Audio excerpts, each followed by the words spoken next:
with all and anything that pertains to the international affairs of this country, the Nigerian Institute of International Affairs, under the able leadership of Professor Egosa Osagai, has deemed it fit to convene this roundtable to engage with the ramifications not just of the political process in itself, but also because the international community has waited for this platform to also engage on its analytics on the processes of the election itself. I need to repeat that because the entire process is still under serious scrutiny by key sectors, particularly the judiciary, this roundtable is nothing but an exercise, an analytical exercise, interrogating the political process itself. Distinguished ladies and gentlemen, it is pursuant to this objective that the Nigerian Institute of International Affairs has convened this meeting. You will hear from distinguished, very international renowned scholars, practitioners, and very enlightened observers of our political terrain, what their various views are about the just concluded elections. In a short while, I will be introducing Professor Jenedu Adele, a very renowned political scientist whose pedigree in the field, distinguished ladies and gentlemen, does not need much introduction. You will also be seeing in a short while when he joins us somebody who is also a key player in the electoral process that we have just witnessed, a presidential candidate in the exercise. You will hear from diplomats, other academics in the room, and some eminent ones that have joined us on.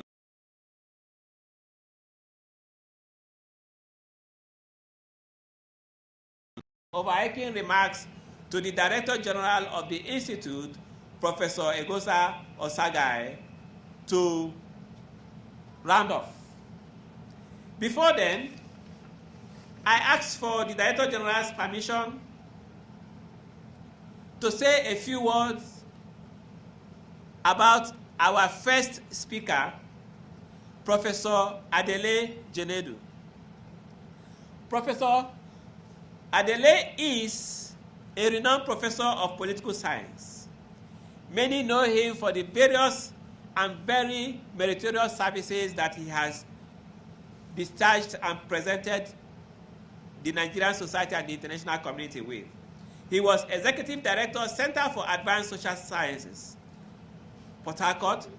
He is an active... Yes, yes, sir.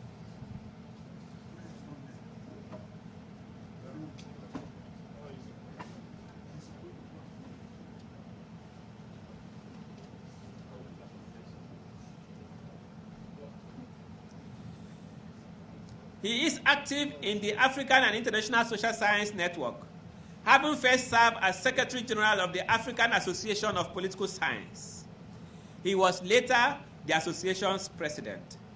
He was Vice President, International Political Science Association. He was a full member of the Nigeria's National Electoral Commission and later Director General of the Administrative Staff College of Nigeria. He is an Oxford-trained scholar. Distinguished ladies and gentlemen, we will have a special session on the very long resume of Professor Adele Jenedu at some time in the future. Suffice at this point to terminate this that I have just said about Professor. Professor, you are welcome to the Nigerian Institute of International Affairs.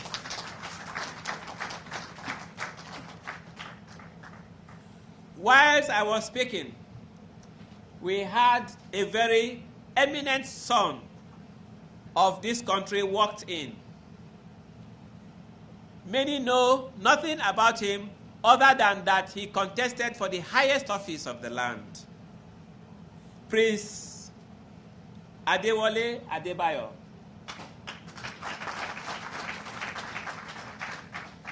I am tempted, Your Excellency, not to say anything further than that because of your very close and warm relationship with the Institute in recent times.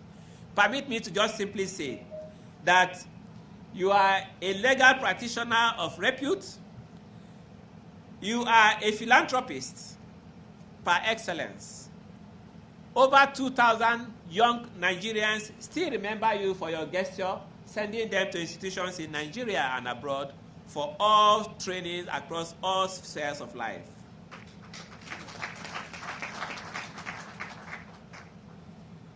Distinguished ladies and gentlemen, Prince Adebayo declared his intention to run for office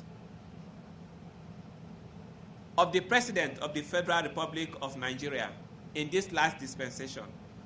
We have invited him here so we will get the opportunity to see and hear from someone who was a dramatics personnel, a major player in the exercise that we are all gathered here to examine and interrogate. On the high table, we have His Excellency Ambassador Segun Akinsanya. He is the first Vice President of the Association of Retired Career Ambassadors of the Federal Republic of Nigeria. He wears many hats. If I begin to reel out his own resume, we probably will have another lecture on that. Suffice to simply say that he served in various diplomatic missions in Southern Africa, in Addis Ababa at the African Union, and since his return, he has continued to serve this country in many capacities. He is a very close friend of the Institute. We have seated next to him Professor Femi Otunbajo. He is here with us in the Nigerian Institute of International Affairs. A renowned scholar in his own right. Prof, you are welcome.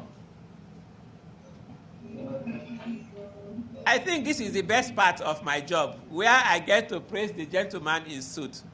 He is my boss, but beyond that, the Nigerian Institute of International Affairs, as we have always said from this podium, is privileged and blessed to have Professor Egosa Osagai, Director General of the Nigerian Institute of International Affairs.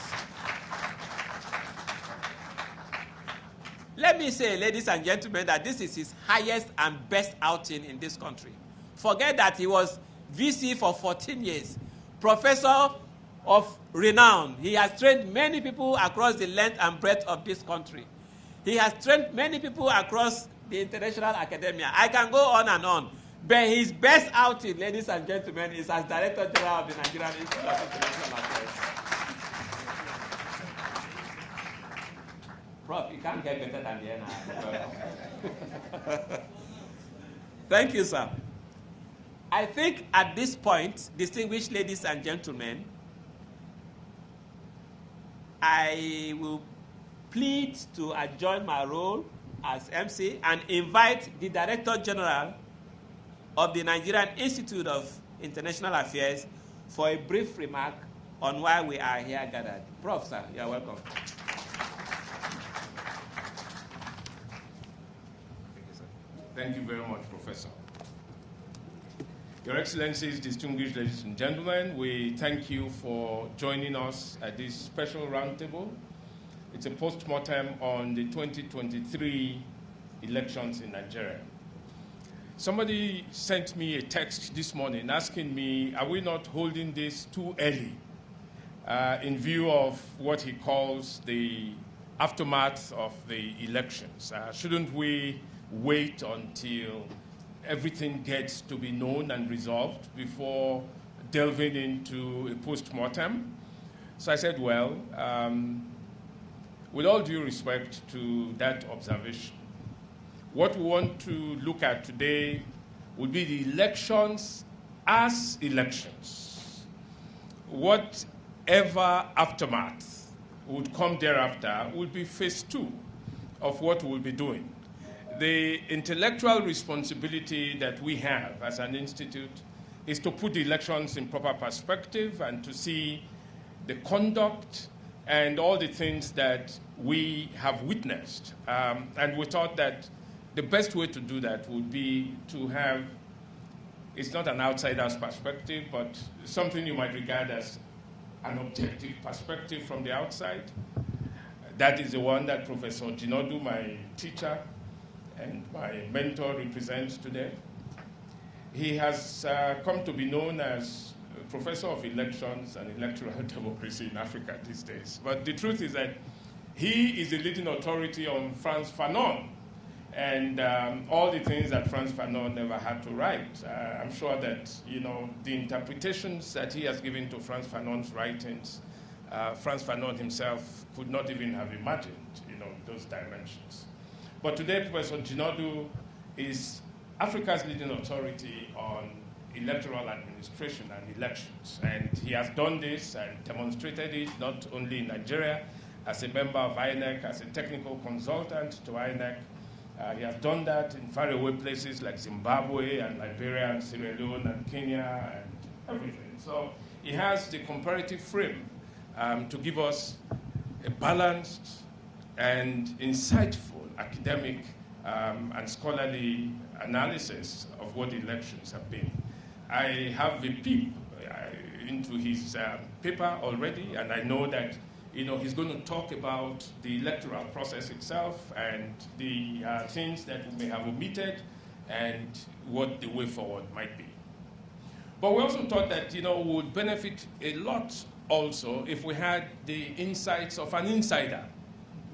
A critical insider, not simply one who is that partisan. And I got encouraged when I spoke with him a few days ago in my office. He began his analysis by talking about, the intricacies of, even the preparations for the elections and how the actors played out and so on. And I said, wait a minute. I have not always known you to be a political scientist. But here you are, using games theory to analyze, what went on in the elections. And, I think that you owe us a duty as an intellectual presidential candidate to come to talk to us, not about, who won and who didn't win, and so on, but about the inside story, campaigns. Why do we have the kinds of tendencies, that we saw again in the elections? Why are elections, like warfare, to us, and so on? Why do we get so divisive when we are confronted, with elections and so on?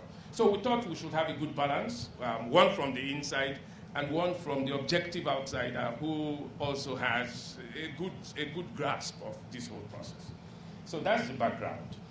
So just to respond to the ambassador who called me this morning, we are not here to talk about the merits or demerits of the cases, whether people won or people lost. We are not looking at the judicial processes. We are not party faithful here. We are not, people who are partisan in any way.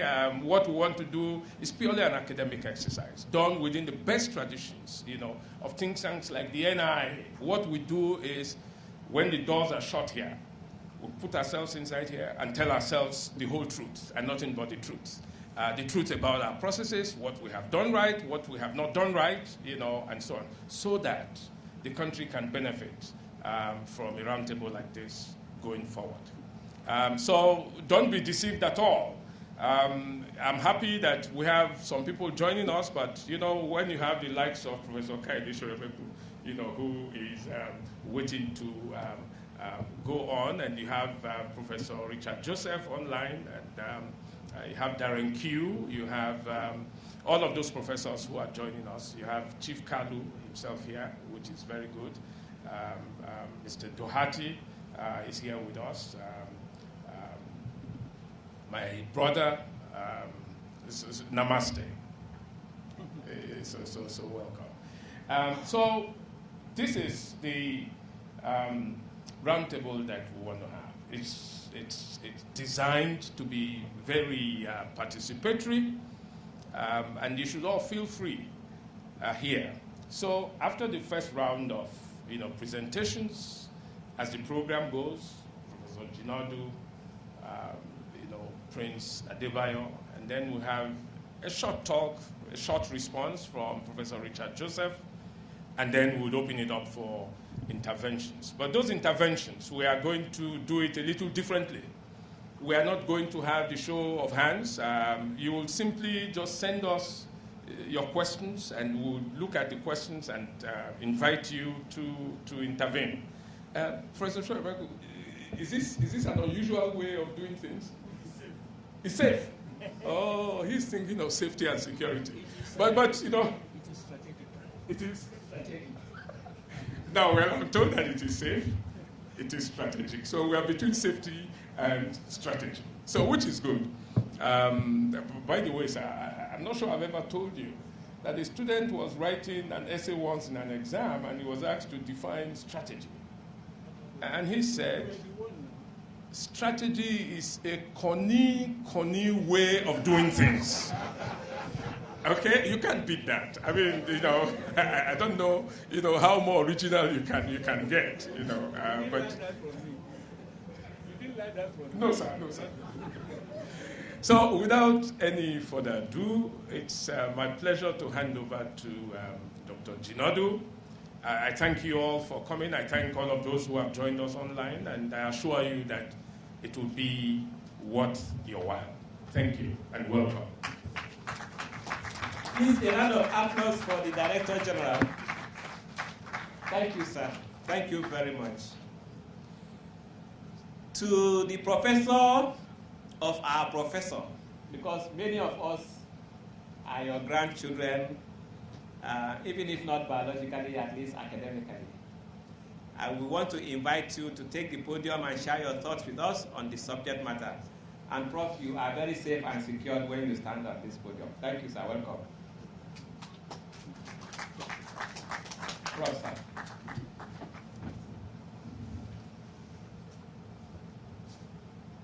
I don't know, Prof, if you want to hold on to it. Let me begin by thanking the DG of the Institute and the management for the honor done me by inviting me to be part of this postmortem on the elections. I do not know how to express my delight at the opportunity. But I know you just told me I have 20 minutes, and I thought that I would take about 3 or 4 minutes to say some few words about you and about a few others who are here. I think we've been fortunate to have you as the DG, and I spent some time going through the library, and I must commend you and your management staff and others for the remarkable outreach that you are giving to these people. Now, but beyond that also, I must say I respect you as a scholar. I will not say too much about that, because I had the privilege of assessing you for the professorship. And I myself am a scholar of federalism. We approach federalism from various perspectives. But what I learned from you was that aspect of it, in terms of focusing on ethnicity and on the comparative dimension of it, while I was really at the level of the theoretical. Then I must also make reference to, or say something about your reference to Fanon. In fact, each time I read Fanon again, this is 1920 and 23, Fanon wrote Rhetoric of the Earth and a few other things in the early 60s. And I see how his analysis of where we're going, what we are doing wrong, and what we should be doing right, how that analysis is still contemporaneous. So when somebody says, don't do instant analysis, of course there is bad and there is good instant analysis. But what Fanon did was to look at the larger picture, to look at trends, and to make conjectures from that in terms of unless we take care, we miss the road, and we need to do this and that. So I think if we do instant analysis, not of the type we find in very journalism, but of the type that somebody like Alexis de Tocqueville, writing in the 19th century about American federalism. Today, if you are a first-year student in political science in Oxford, and I went through that, it is a must reading. You must read it. So I think it's important for us to, so yes, instant analysis has its problems, but if it is used in some other way, it can also be. Now, I also, before I start, pay tribute to two of the candidates, one for the presidential, one for the governorship, who are here. My dear friend, I told Tunde Adeniran that of all the candidates that I listened to, you are the one who was most intellectual and most addressed issues in a way that showed a self-confidence. And I think I want to say, and I said that to one or two people, saying that, and so I'm happy to share the same platform with you. And I also want to recognize and thank, by the way, it's my in-law, Mr. Funsho Duaki, who is sitting down here. My grandmother, Ashate Duaki, was from the Duaki family in Lagos. But there's another aspect to it. The person who brought me to Lagos from Ahmadu Bello University was Babs Williams, professor of political science. And the wife, Grace Alede Williams, had a particular quote-unquote softness for me and my children. And his own wife, already, and my children, they were very, very close. So I only got to meet him at the funeral of Ade Williams, who grew up with me, and we is a junior brother to Dr. Williams. So I want to thank you. Now, my presentation is in 4 parts. The introduction, then I provide a theoretical framework within which we can look at politics, particularly our elections, in terms of looking at the larger picture that tells us a lot about what is wrong and what we need to do. Then I look at INEC's preparedness for elections and do an assessment of it. And then, lastly, some recommendations. I think I can do that in 20 minutes. I like to read my speech because I think I try to argue very, very closely.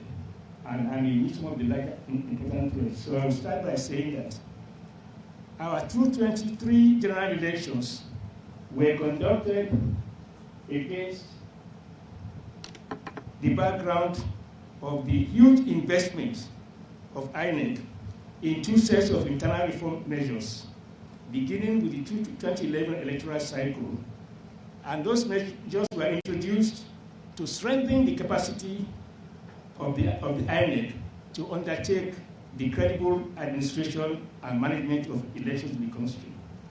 The first set was made up of internal administrative and financial reforms anchored on a project planning approach to identify and address weak links in INEC's internal operations and strengthen its capacity as an independent election management body. The second set ranged over the deployment of technology to sanitize the voter registration process and immunize the voting process against attempts to undermine, manipulate, or sully it. While there was an apparent general rising confidence in the capacity of technology to enhance electoral integrity and protect electoral mandate, this was moderated by 2 factors. A, glitches that can arise in the deployment of technology due to the country's infrastructural deficits and attacks from hackers. And B, more determined action to undermine electoral integrity by anti-democratic forces in the country. Less apparent to the general public, however, was the administrative and financial reform that INEC carried out to improve its independent preparedness to conduct elections, and the continuing challenges which the modality for the appointment of INEC members and of RECs, Registered Electoral Commissioners, posed for structure, notably its long span of decentralized control. There are, of course, short-term rising costs due to the reform measures reflected in the escalating approved INEC election budget. While the general public has expressed concerns over the rising cost of elections in the country, the medium to long-term benefits of the reform rest on their potential as a worthwhile investment in the nurture, consolidation, and sustainability of democracy in the country. Now, I now go to assess INEC's preparation. Set against these measures, the general disappointment with a number of process and operational breaches during the 2023 general elections, notably those relating to the recruitment, training, and election day performance of ad hoc staff, the deployment of election day officials, logistics and technology from a few days to the elections, to the election day for each set of elections is quite understandable. What is worrisome about these glitches, particularly those relating to operational deployment of officials and so on, they have remained recurrent problematic features, diminishing the credibility of our electoral governance from one electoral cycle to the other since the mid-1950s. While those about the deployment of technology, such as the efficient working of beavers and so on, have added to the public concerns about the transparency of the elections and about the preparedness, but also the readiness, because we need to distinguish between the preparedness and the readiness of INEC for the elections. But beyond describing what happened to make the process issues problematic, we equally need to find out by analyzing and explaining why what happened. I think that is where we need to go beyond instant analysis. Most of what we be really see, this is what happened, this is what happened, this is what happened. But why did it happen? And who is to blame for why it happened? And what do we need to do? So I think we need to go beyond the thing about this went wrong, that went wrong. Why did it happen? Particularly if it has been happening before. So why has it continued to happen? There may be something more serious that we are missing that we need to start looking at. The question to ask, therefore, is why do these glitches keep recurring from electoral cycle to the other, one to the other? And then we move from answering it to prescription of what can be done better and what differently. I suggest that we seek the answers. This is the theoretical framework now. I suggest that we seek the answers through the analytic lens of the theoretical framework provided by the following salient characteristics of the structural, material, and cultural architecture of our economy. A, the role of the Nigerian state at both the state and federal level as the contested site or war zone for the acquisition and use of political power for corrupt enrichment by a combination of the country's and expatriate political, bureaucratic, and business class. And I was just telling someone that one aspect of this we are not even looked at is the role of external financing, the role in this election, because there are rumors and there are indications that some of the candidates, in fact, at the last minute, brought in money provided by expatriate financiers. And that raises question about in terms of are we mortgaging our country? I think one aspect of this that people have not looked at, and the fact that there is an influx of money from outside. After the cash cross policy that was brought in to salvage some of the candidates in terms of what they were doing. B, the intertwined crisis of economic management and political governance that has deepened poverty and aggravated structural inequalities and inequities in the country. So much so that the country has continued to experience huge deficits of major infrastructure, such as road and transportation, and the social indicators of development in such areas as education, health, housing, and water and sanitation. And of course, we are told that these are non-justiciable issues raised by the chapters, but that is wrong. They are justiciable under international obligations that the country has entered into. And in fact, the Constitution says that if the legislature passes law to enforce Chapter 2, then it becomes law of the country. So why have the politicians not introduced legislation to that end?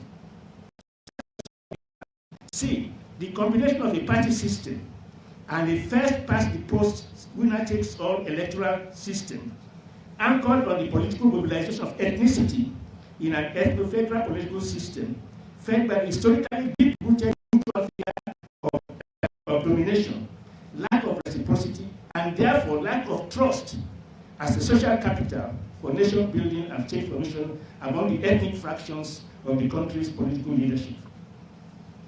These characteristics are the major drivers that have contributed to the contextual embeddedness of INEC in what somebody once called the diabolic politics of electoral governance in our country. The diabolic politics of electoral governance in our country. A result of this embeddedness is the tendency to attribute recurrent problems of election operational glitches in Nigeria from one electoral cycle to another, and the revolution of rising expectations of electoral politics in the country wholly to INEC. What is the answer to the question? Why do these glitches keep on recurring? The starting point for the answer is the following observation. INEC's improved preparedness since the 2011 electoral cycle has served to underscore the severe limitations and risks that it must battle against in an electoral governance process held captive by the country's diabolic politics, defined by the following risk factors: A, infrastructure deficits and human development fragility; B, insecurity; C, identity conflict, notably ethno-religious ones; D, disinformation disorder; and E, intra-party and inter-party conflict.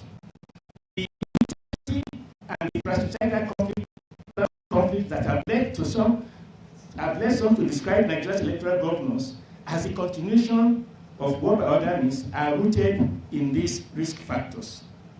So these risk factors must be either the following ones: arising from the high turnover rate before the 2023 elections, between 2021 and 2022 in INEC's membership, due to the non-reappointment of 8 out of 11 INEC members, about 75%, and 20 recs, about 73% of the total, just before the election.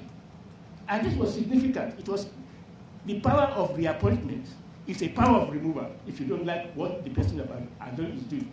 And that was why some were removed before the elections, for the purpose of injecting some who might play the game into the process. And that also happened at the level of the race. But what saved the country this time around was the reform measures introduced since 2011 to sanitize the process. Because in 2007, Obasanjo brought it EU deliberately when he knew the tenure of the existing people Gobada would end. And Gobada makes clear in his memoirs how it was deliberately done. Obasanjo just removed almost the entire totality except one. EU removed them, refused to reappoint them, and then reappointed EU. Of course, we know what happened with the 2007 elections. That would have happened this time also. But for the investment of INEC in administrative reform and the use of technology.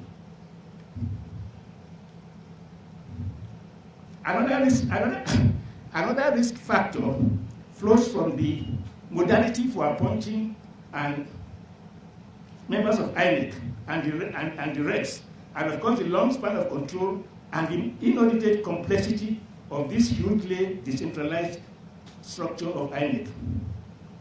This set of risk factors creates an inclement, i.e. unfavorable environment for control and discipline and accountability and transparency, which contribute to the ineffectiveness of some aspects of the electoral administration and management, and particularly the operational glitches in the days before and on election day. Given the recurrence of these glitches, how do we assess the performance of INEC for the conduct of elections and the credibility of the elections themselves? Of course, assessment of the performance and credibility of African electoral bodies and of electoral integrity generally, as defined in national constitutional and African standards and codes, such as the African Charter on Human and People's Rights, the African Charter on Democracy, Elections and Governance, and the African Peer Review Mechanism, is complicated. It raises difficult measurement questions on the one hand, and on the other hand, the extent of the autonomy of the EMBs as deliberately compacted islands of integrity in an electoral landscape engulfed by the fire of diabolic politics. Recent studies of African EMBs distinguish between their former administrative and financial autonomy.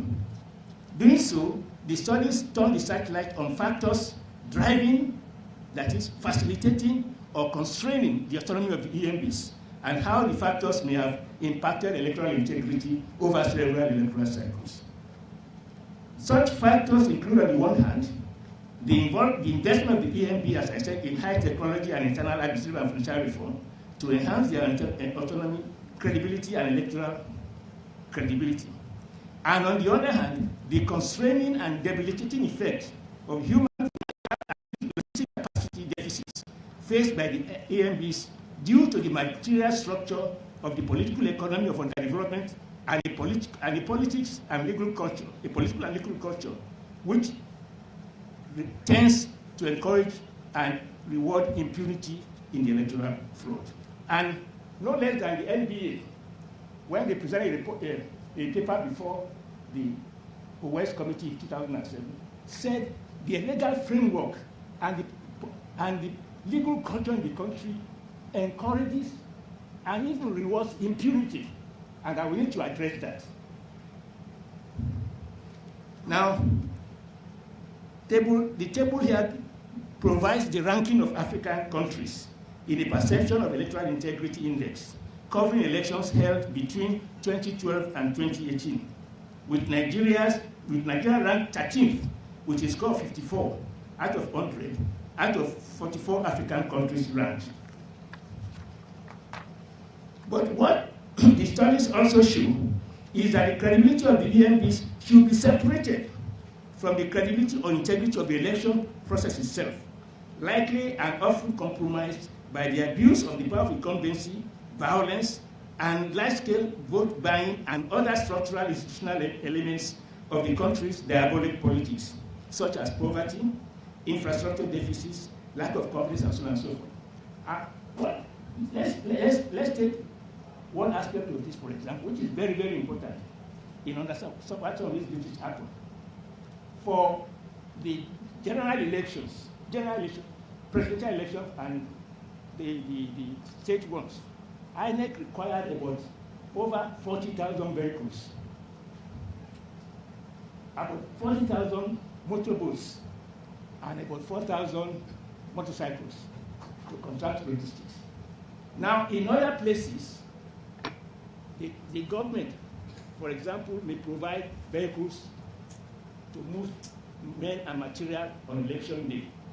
Or, as in India, for example, 5 or 6 months before election day, the Indian Electoral Commission takes care. In fact, the civil service now comes directly under the direction of it. But what do we have here? INEC has to go and meet transport owners, negotiate terms. Okay, on the morning of the election, yes, and they paid. On the election day, the money, they now come to, look, petrol price has gone up. They start renegotiating the contracts. Or they will say, the driver has not appeared, or the tire has gone down, or there is no battery. The battery went down. So these are issues that are not beyond it. So when that happens, then moving becomes problematic. So this is just to give you one example. And in other countries, INEC does not have to. In fact, there is a section of the Constitution, I think it's section 106, that in fact empowers INEC to ask government departments to provide things like that for the purpose of election. But I guess the point is that in terms of our own experience, the lack of distinction between government and party, between politics and administration, which makes for the abuse of the power of incumbency. Then say, look, leave the civil service alone. They are pro whoever is in power. So but the transport workers themselves are also in their various states criminalized politics. They are criminals, gangs used by politicians to cause mayhem on election day. And yet you depend on them because INEC cannot just provide that. Even if you have budgeted for it, they don't have the capacity for it. So the point I want to make here is the following quotation from Mozava and Schindler. Effective electoral governance alone does not guarantee good elections because a variety of social, economic, and political variables affect the process, integrity, and outcome of democratic elections. Set against these risk factors, how does one assess INEC preparedness and performance during the elections? Based on data obtained by CDD-EEC field observers, and I was the chairman of the CDD Election Analysis Center, across Nigeria's 6 geopolitical zones, a less harsh assessment than the general disappointment expressed immediately after the elections will point to the overall credible performance of INEC during the 2023 elections, as is illustrated in the extract. If you look at box 2, for example, 69.2% of observed polling units noted that INEC officials arrived before 8:30 a.m. 83% of observed polling units noted that INEC officials were on duty by 9 a.m., and so on and so forth. Now, if you now also look at the performance across board in terms of the results from all the zones, Table 4 there provides the results of the presidential elections for the 3 leading political parties, disaggregated into zonal scores for each party. The table points to the close competitiveness of the elections, with only 3 parties obtaining above 50% of valid vote cast in 3 zones only. APC, 53.4% of the votes cast in the Southwest, LP, 87.8% of the votes cast in the Southeast, and PDP, 50.7% in the Northeast. 2 conjectures can be made about this data to underscore the need to separate perceptions of INEC performance from the reality of its performance. First, the perception about INEC's performance, as understandable and worrisome as it is, may not have irredeemably dented the process and diminished the substantive outcome and credibility of the elections. This is clear from both the national statistics of INEC performance, reflected in INEC staff arrival time, average voting time, and so on, votes cast, which would have otherwise gone undetected. However, this may also account for the suppression of votes in several locations to disenfranchise voters through identity-based profiling and the overall low provide turnout nationally. So let me then go to the last 2 sections. Some matters arising from the elections. The elections, in a fundamental sense, in my opinion, mark a near breakdown with deep cracks in the elite consensus that refashioned the structure of Nigerian federalism and democratic transitions after the Civil War and the fall of the Second Republic in January 1984. While this thesis cannot be explored in this presentation, let me briefly refer to some of its implications. The first is the escalation of violence pro-identity-based ethno-religious conflict among the ethno-religious fractions of the country's political leadership. And I'm very careful in using this word. The political leadership manipulates ethnicity for political gain. And this has always been a history, right from the elections in 51-52. The need to secure ethnic voting banks as part of your bargaining process at the national level. So that is still there. And it is framed, in this time, in our own contemporary, it is framed around the federal character clauses, indigenship issues, and the zoning of political offices, and the more ambiguous call for restructuring or through federalism. So what we are witnessing is this game among them. They are trying, the consensus is breaking down, but at the same time they are trying to reconstitute that consensus. But how they will do that, of course, depends on the rest of us. But the point is that it is definitely a breakdown in the consensus. How far it has been able to moderate or reflect new political forces, I don't know. That is where instant analysis will be suspended. But what I know is that we need to look at the data, voting data. It said that, Jews came out to vote. But what does the data tell us in terms of the age profile of those who came to vote? That is available in INEC. This is a disturbing development, this identity-based politics, because other African countries have looked up to Nigeria as a model for the constructive and democratic management of ethno-religious diversity. With the African peer review mechanism country review report of Nigeria in 2007, highlighting the country's federal character clauses and its Council of States as a commendable practice for other African countries to emulate and adopt. In fact, Kenya's 2010 constitution essentially included our own federal character clauses in their constitution. And the devolution process there is informed by our own federal, ethno-federal, decentralization. Secondly, there is the absence of foreign policy as an issue during the campaigns, despite the provisions for the country's foreign policy objectives under Section 19, Chapter 2 of our Constitution. This is a departure from the country's focus on Africa as a priority of its foreign policy and the leadership role it has traditionally played in African affairs. Notably, our country's activist role in the global Pan-African movement, in the struggle against racism, which earned the country, alongside Angola, Mozambique, Tanzania, and Zimbabwe, as a frontline state in the liberation of Namibia and South Africa. And its leadership role in compacting such African codes, such landmark African codes and standards as the Lagos Plan of Action and the Abuja Declaration in our country. So what can be done? Two things that I've suggested. Some short-term measures between now and the 2027 elections to address reform measures that the 2008 electoral reform report of the Wise Committee listed. The second one is a long-term one, which concerns you and I. We have not invested in democracy the way we should have invested in it. We have left politics to the politicians. And the politicians and the state, Nigerian state in particular, they have failed us woefully.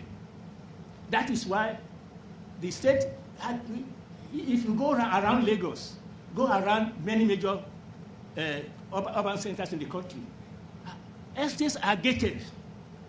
Estates are gated because we do not want marauders to come at night to steal our property, to kill us. We know the state has not provided that security that we need. So we do self-help. So why can we not do self-help in terms of what matters most about our future, our grandchildren, to take a more activist interest in politics and not leave politics to the politicians alone? And what I have always suggested is what I call this night watchman approach to electoral governance. And when we were in NEC, part of the reasons for our success at that time, between 87 and 92, I left NEC in 92 over disagreement with the cancellation of the primaries. I had left INEC by the time annulment of June happened because I knew it was coming because the politicians were already moving towards that. they did not like the outcome of the presidential primaries, and some of them ganged up to frustrate it. And that is was also about to repeat itself, because even 2-3 months before the elections in February, there was talk of a national government in this country. And when we asked the NPSA to do a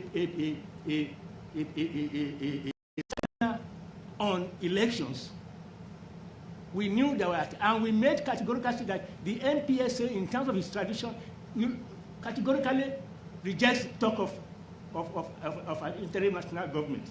Now, a day before the election, some groups, again, this is privileged information, external group forces in particular, using national proxies, we're calling for the postponement of the elections, a day before, even the night before the election.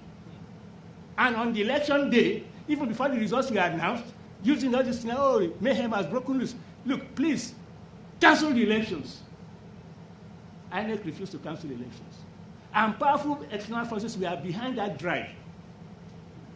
So what I'm saying, going back to the external factor, is that, you see, things are also happening in the context of the global. Why has Chapter 2 of the Constitution not been taken serious? Because the World Bank and the West Development are against the people-centered thing. They always talk about let the free market operate. Of course, the free market is not free. The free market is manipulated. And in a place like Africa, where ethnic identities and others are important, the state has a role to play. So from here, and it's not only in Nigeria, everywhere. This was a battle that Adebayo Adeniyi fought at the ECA against attempt to provide this neoliberal solution to our problems. And we are getting the deficit of that. And it has also headed this so-called private-public partnership is simply a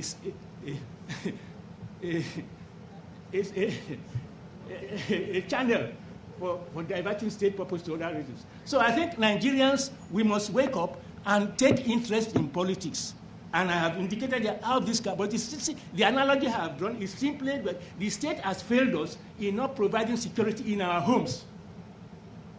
Now, if we want elections to be democratic, then we must also take an interest and organize ourselves to make sure that those rascals, those criminals that they employ, that the political class employ, do not come on election day and start katakata, and elections are said to be inconclusive. And then you blame INEC when the katakata was caused by other factors, other sources. So I think I will stop there.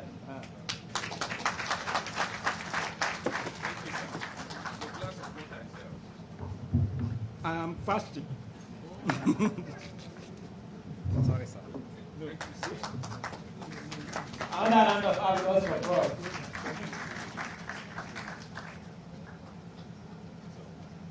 Thank you very much, sir.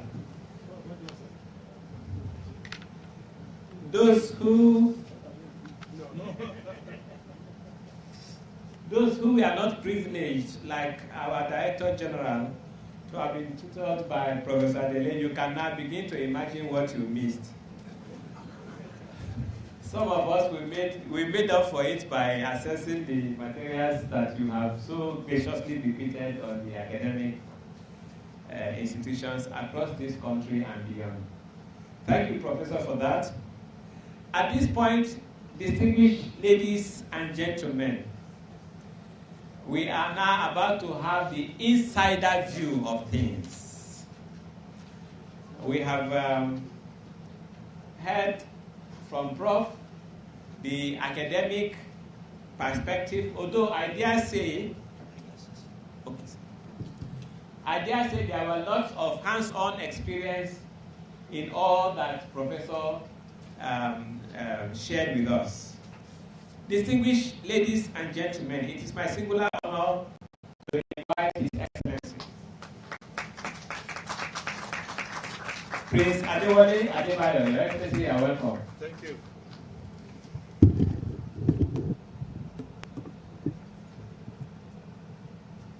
Well, thank you very much, distinguished Director General of the NIA, Your Excellencies, Ambassadors, Professor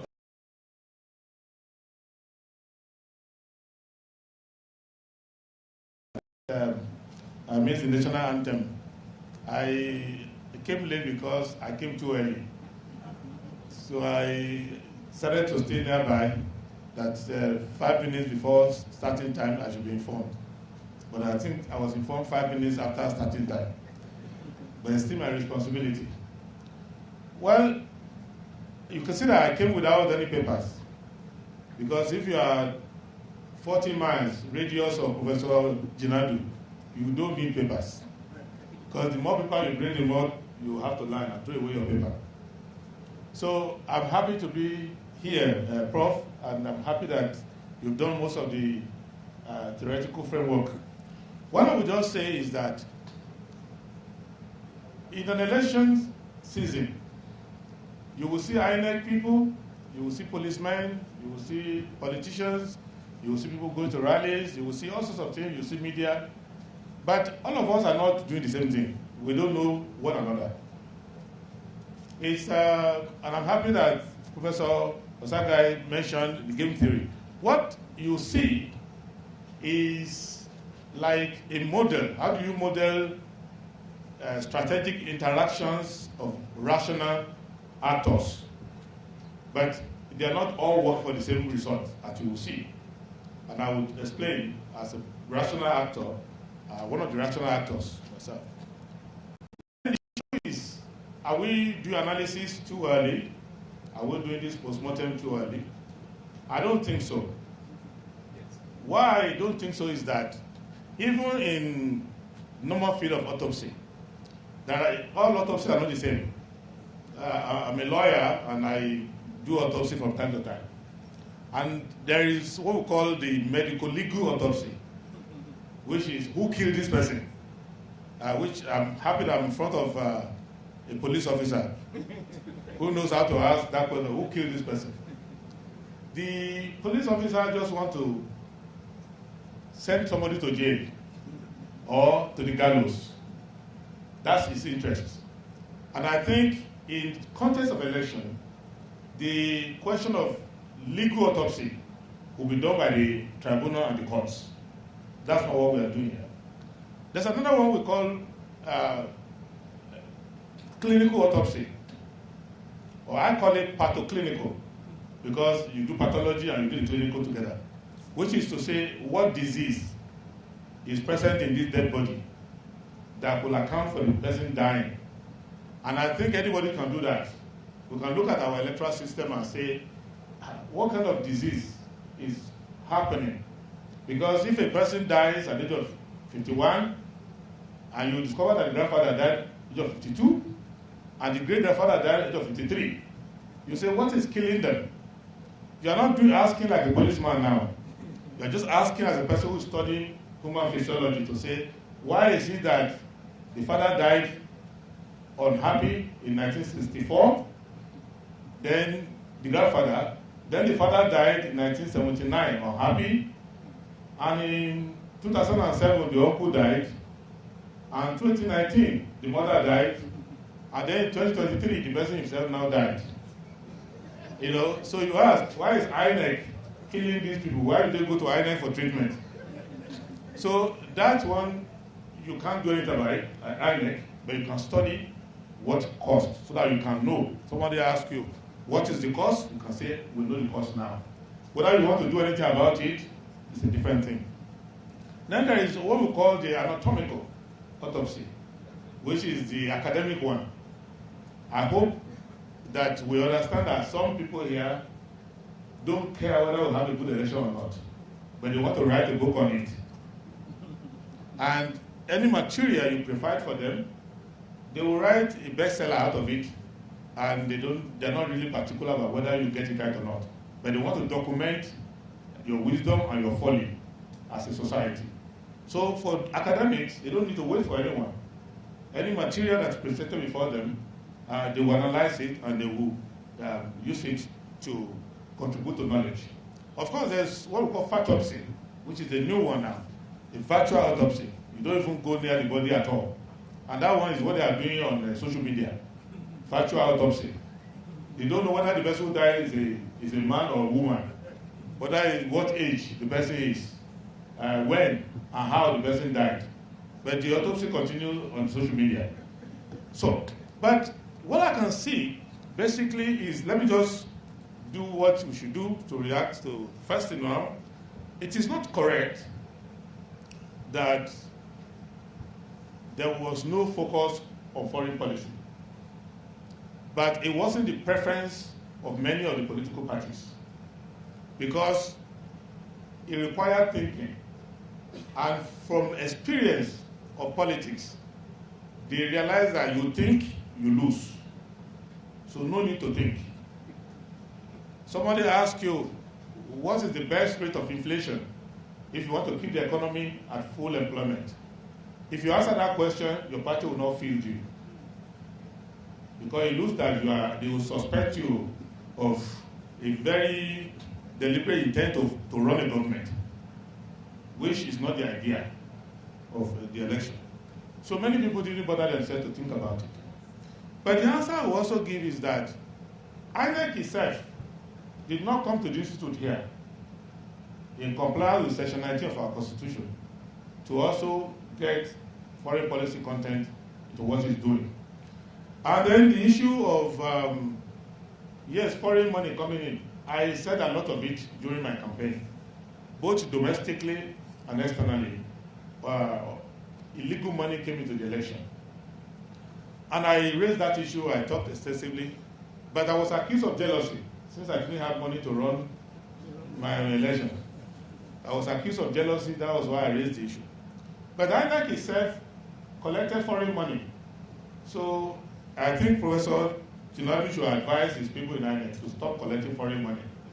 Because they too collected foreign money. And that is even more dangerous than a politician collecting foreign money. And the last time I was with INEC and everybody, President Buhari and so many people, I looked like a guinea pig. Because it looked to me like everybody there used me to make money. Because they brought EU, brought this person, brought that person, we were to sign the peace accord. And I looked at all the people who spoke there. None of them could be accused of having the interest of Nigeria at heart. And we who were supposed to run the country, the 18 of us, none of us was allowed to speak. So people also make money out of electioneering. Now, also, if you look at Chapter 2 of the Constitution, before I go to that, even INEC went to Chatham House. I don't know who they were addressing there, because they are funded from the public revenue of Nigeria, by presumed taxpayers and owners of oil resources. But I didn't see them addressing the institution here, so we can learn from that. Now, Chapter 2, that was what I was campaigning about all over the place. It's the essence of why I said we could do farewell to poverty and insecurity. And I did an extensive tour of the country, went everywhere, talking about poverty and see the people who were poor, and talking about insecurity, and talking to see all the people who were displaced and all of that. I was handsomely rewarded with the title of former candidate. But those who didn't mention this at all, who understood that poverty is not a problem, poverty is an opportunity. Because for a politician, the poverty of the people is an opportunity to win an election. It's not an obstacle. So why we do the analysis is that how do you define success? And that is when you do operational research, you have benchmarks as to when is this operation successful. So if you are running an airline and you have 300 passengers to lift from Port Harcourt to Abuja, as far as the airline is concerned, the operation is successful when it lands in Abuja, no one is dead, no one is sick, you get your luggage and you're out of there. Now, if you are a doctor and you're on that flight, and the flight is delayed by 30 minutes, and you got late to the theater, and the patient died, the flight was still a successful flight as far as the airline was concerned, because the airline is not interested in your patient. it is you, the doctor,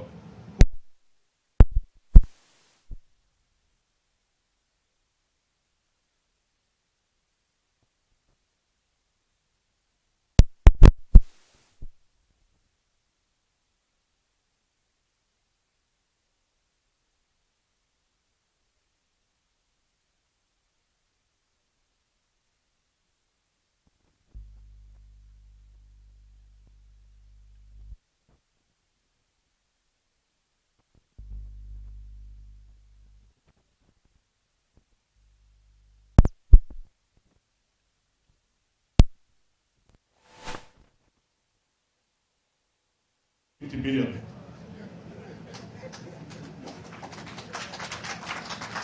Two, to perpetuate the life of the commissioners who are there, and to make their staff, to make the system so cumbersome that the fear of INEC is the beginning of wisdom for you. So they will tell you, bring pictures of your polling agent, do everything, you have 31 days to do this, 17 days to do that. At the end of the day, when the picture is coming out, INEC will not even use the picture. So all of these things, so INEC is trying to do election management. But INEC is also suffering externalities. Because why INEC may continue to fail, even if you bring the best of your people there, is that INEC gives you 100% guarantees over something they have less than 10% control. So when you see Festus Okoye with a microphone, he will tell you, will give you election that you have never seen before. And if the fake promise is going to be gigantic, the INEC chairman will come himself to deliver it and tell you, ladies and gentlemen, this election will be the best in the whole world. But he's not even in control of the microphone that he's using. So when they fail, they come and tell you everything they should have known from the beginning, that police did not cooperate, the airline did not cooperate, and things like that. So we need to learn that lesson when we are promising and not to overpromise. The second factor is the political party. They are another rational player. A political party is not interested in a free and fair election. A political party is interested in winning. So I have attended political party meetings, and I became a candidate of a political party, and a very good political party. Even as good as my party is, they don't discuss free and fair elections. They discuss how do we win. Because it is not the duty of a football club to discuss how referees are going to be better. So if you are hired as Arsenal coach and you start telling the players, respect the referees, you have to make sure that the image of football is guaranteed worldwide. And everything, your manager will fire you. Because they did not hire you for that. If you want to do that, go and work for FIFA. So political parties, they are the most important of the lot. But even inside the political party, it is the profession of some people. That is where they feed from. That entirety of their life, their big manism is guaranteed by what they do in political party. So it is not their duty to give you free and fair election. It's their duty to make sure they return as many senators as possible, so that when they return the senator can return something to the party later. Now, the third component is you can deal with the government of the day, because election is a sovereign activity. So you need legislative authority to do it. National Assembly can actually proscribe INEC if he wants to. And the President Buhari may say his fingers are paining him, and his doctor says he should not sign papers. I may not sign INEC money he doesn't want. He may also kill the commission by not nominating commissioners at all, or going to Ikoyi prison and say, get me your worst criminals there, and nominate. And even they nominate the worst criminal, if National Assembly says that criminal is not a criminal, It's not a criminal under our law. So the party in government, the political party, the government in power, has a major role to play. So that I in INEC is a decoration. In reality, you don't use it. So now, the next thing you have to deal with is the media. The media, the way it's conceived in our constitution, is the fourth estate of the realm. They are supposed to be highly responsible people who wake up in the morning or even wake up at night and say we have to protect Nigeria image, make Nigeria good. But media is also a business. An election season is the time when any words become money. So if a governor is going to sit down, have a good drink, and abuse his opponents for 4 hours, and pay you 200 million for it, and somebody is telling you on how to balance our budget, you will take your camera away from the person who wants to balance the budget and go and balance your own budget with that governor first. So, then another rational player you want to have are the politicians, apart from the parties.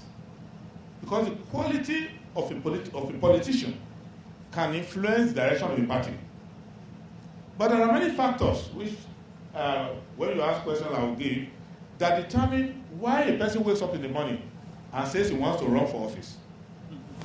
There are people who wake up in the morning worried about the problems of society and say, I want to go and run for office to make changes. There are people like that.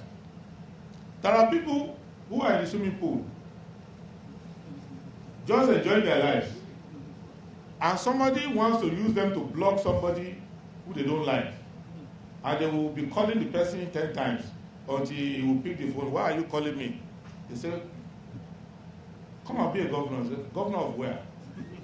Don't disturb my life, cut off the phone. Then elders will come and wake him up. But come and be a governor. But I'm a terrible person. Say, that's why we want you.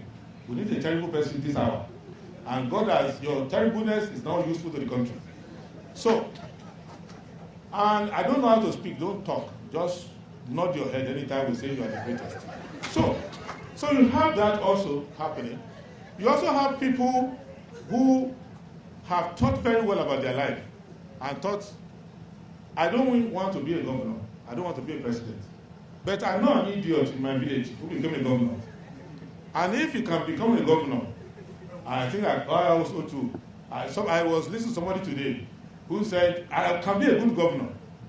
They said, why? He said, because this terrible guy, another terrible guy, they have been governors. So why not me? I'm not as terrible as they are. And there is also other interests.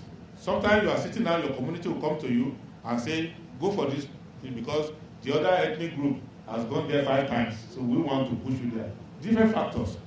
So it is not always that you go to a politician and assume that it's coming because of the reason why you think.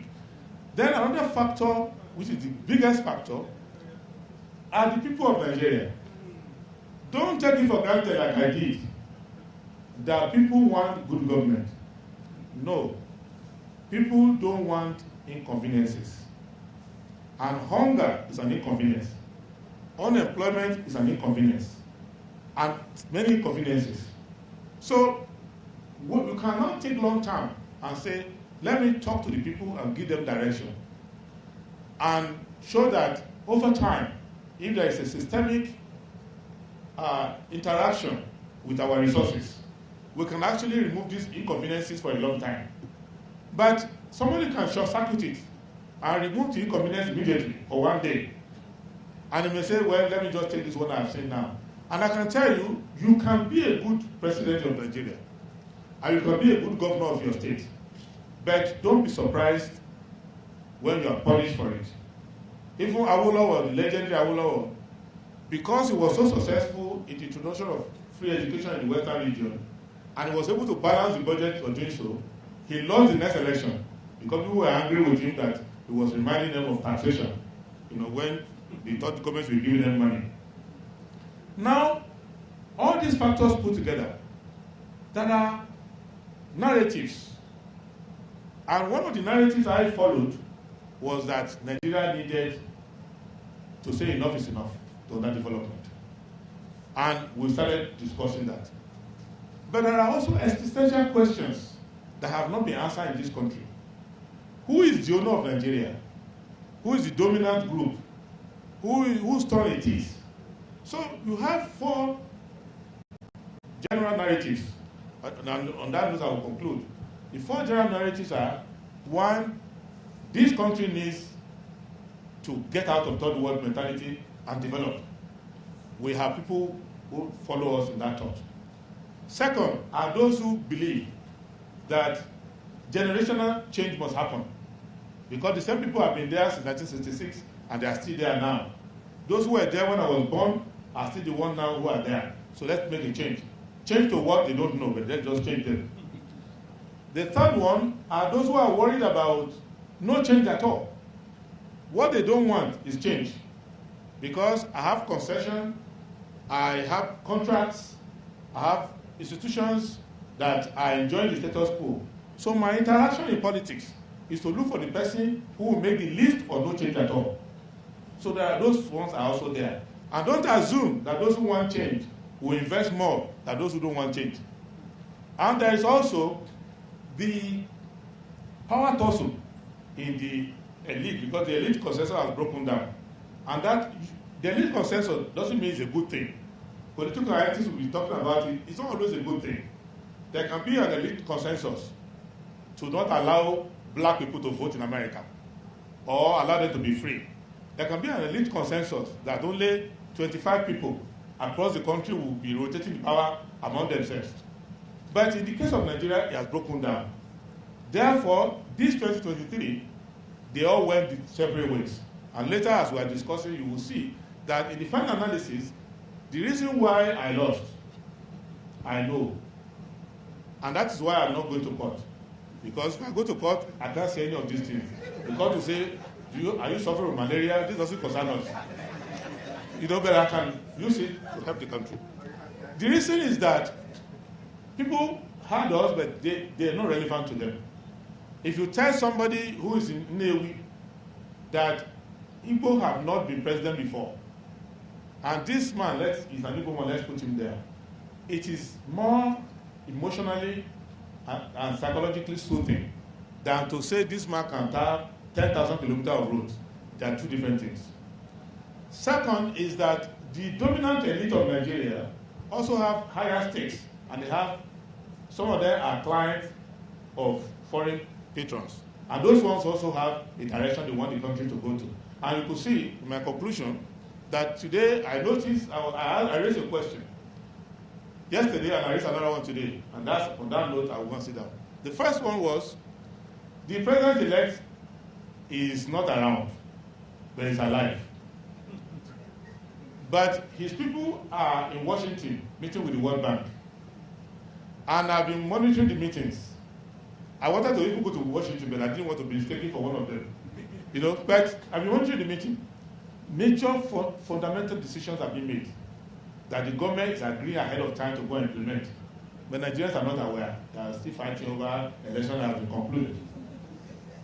Second question I raised today was that we have 41% unemployment, higher than during the Civil War, higher than Second World War, higher than First World War in Nigeria. 41% unemployment. And the best estimate for our growth is 3.2%. And our inflation is at 22%. And they've already agreed with Bretton Woods that if they give them $800 million, they will remove what they call subsidy from petroleum products. But no guarantee on real sector investment, employment, all these factors. I'd ask, this Batonomics that you are going to now, how is it ever going to work? So those are the issues. So there's a difference between election management, which is Professor Jinadu and INEC, politicking, which is what politicians everybody does, and governance, which is what actually affects you in final analysis. Thank you.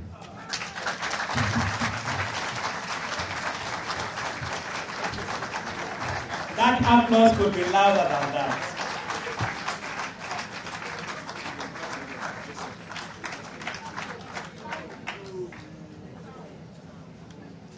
Thank you very much, Your Excellency. This is the Nigerian Institute of International Affairs. In this institute, ladies and gentlemen, there are no holds barred. When you come to our platform, you say it as it is, and there is an immunity for that. Director General, we thank you, Your Excellency, for sharing your most intimate thoughts with us on the Nigerian political process. Those are his views, and by the way, the sound of the applause that I hear across the room, they resonate with us all. Distinguished ladies and gentlemen, you're probably aware that there are some distinguished personalities that have joined us online. We are inviting one of such personalities to, as the program reads, respond to some of these issues. I have the singular honor and privilege to invite Professor Richard Joseph. Professor, you have the floor. Thank you, sir.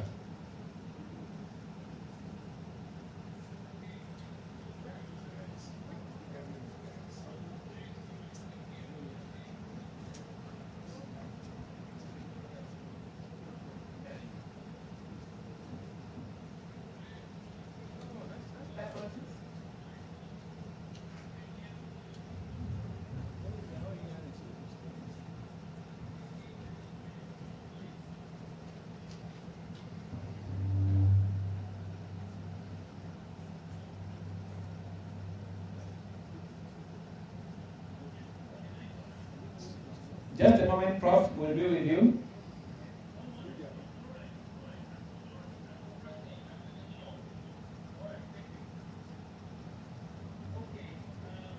Very glad to be with you all today. I'm going to make You need this mic. You need this mic. as I informed Professor Iguta we have a continuing conversation that takes place in different locations concerning these very important elections. They are important for Nigerian communities. They are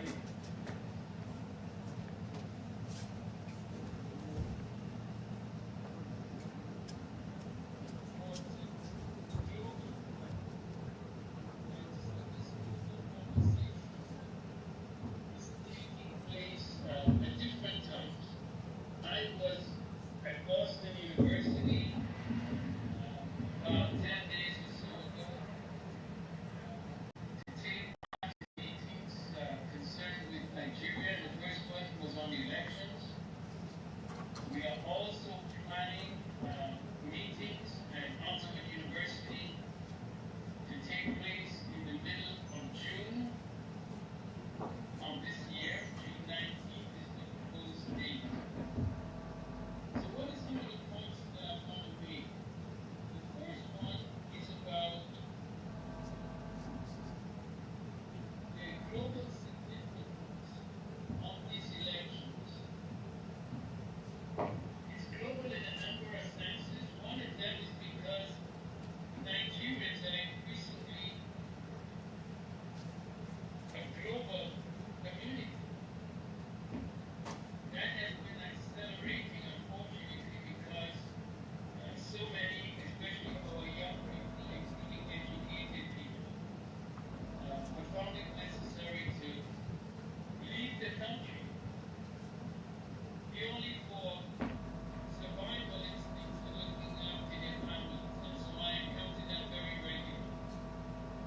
So you don't have to be in Nigeria to be in Nigeria. Nigeria reaches you, and therefore the concerns that take place are here present with you. The second point I wish to make is a statement that I made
spectrum from your end to this hall, there is some kind of disconnect. I want to imagine.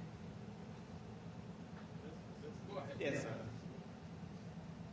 That as we proceed, you will hear us clearly, and we can do the same from here. Thank you very much, sir. May I use this opportunity to announce that participants in-house can now, as informed earlier, write their comments and questions and forward them to me. Thank you very much, DG, sir. But while that is going on, may I call on His Excellency Ambassador Akinsanya to take the podium for a few minutes and share his thoughts with us on the subject. Your Excellency, sir.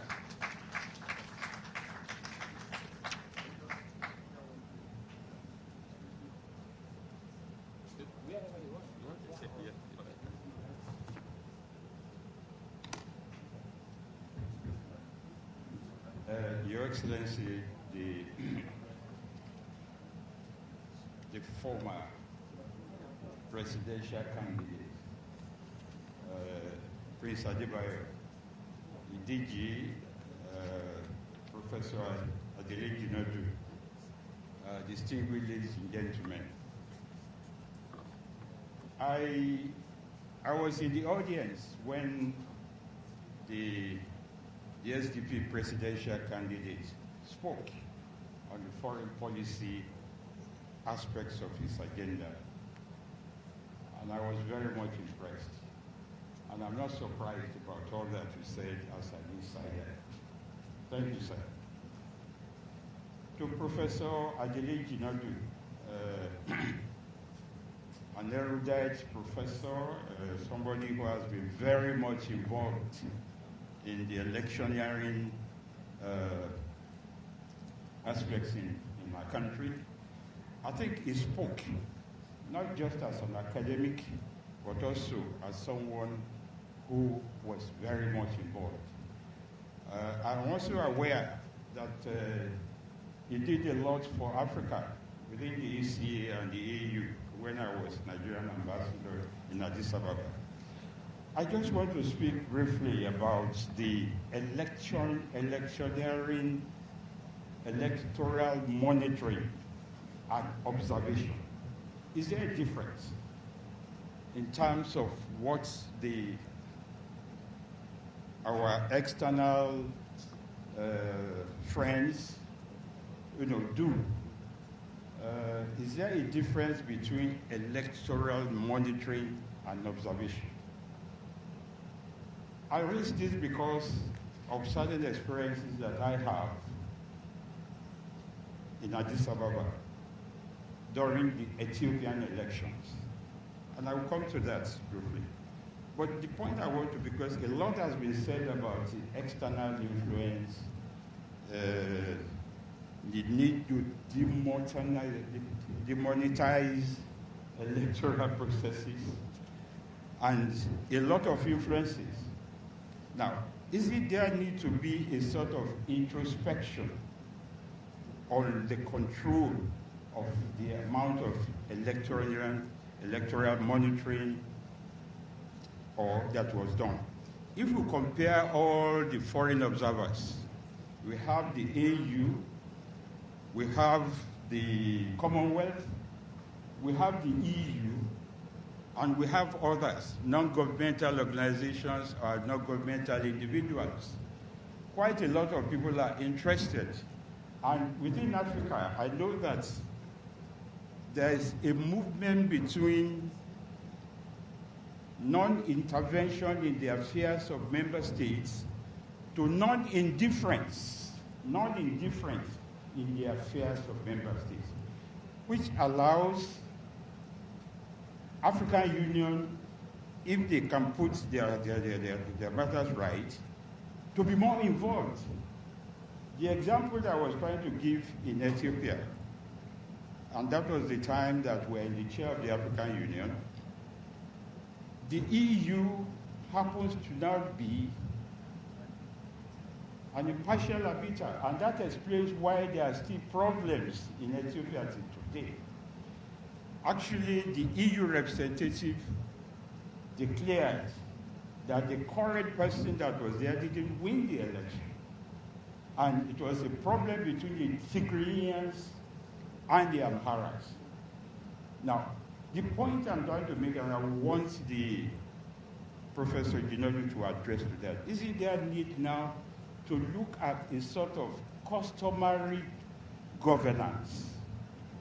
A customary governance that will dictate the views of, have the AU to be more involved in electoral observation rather than other European countries.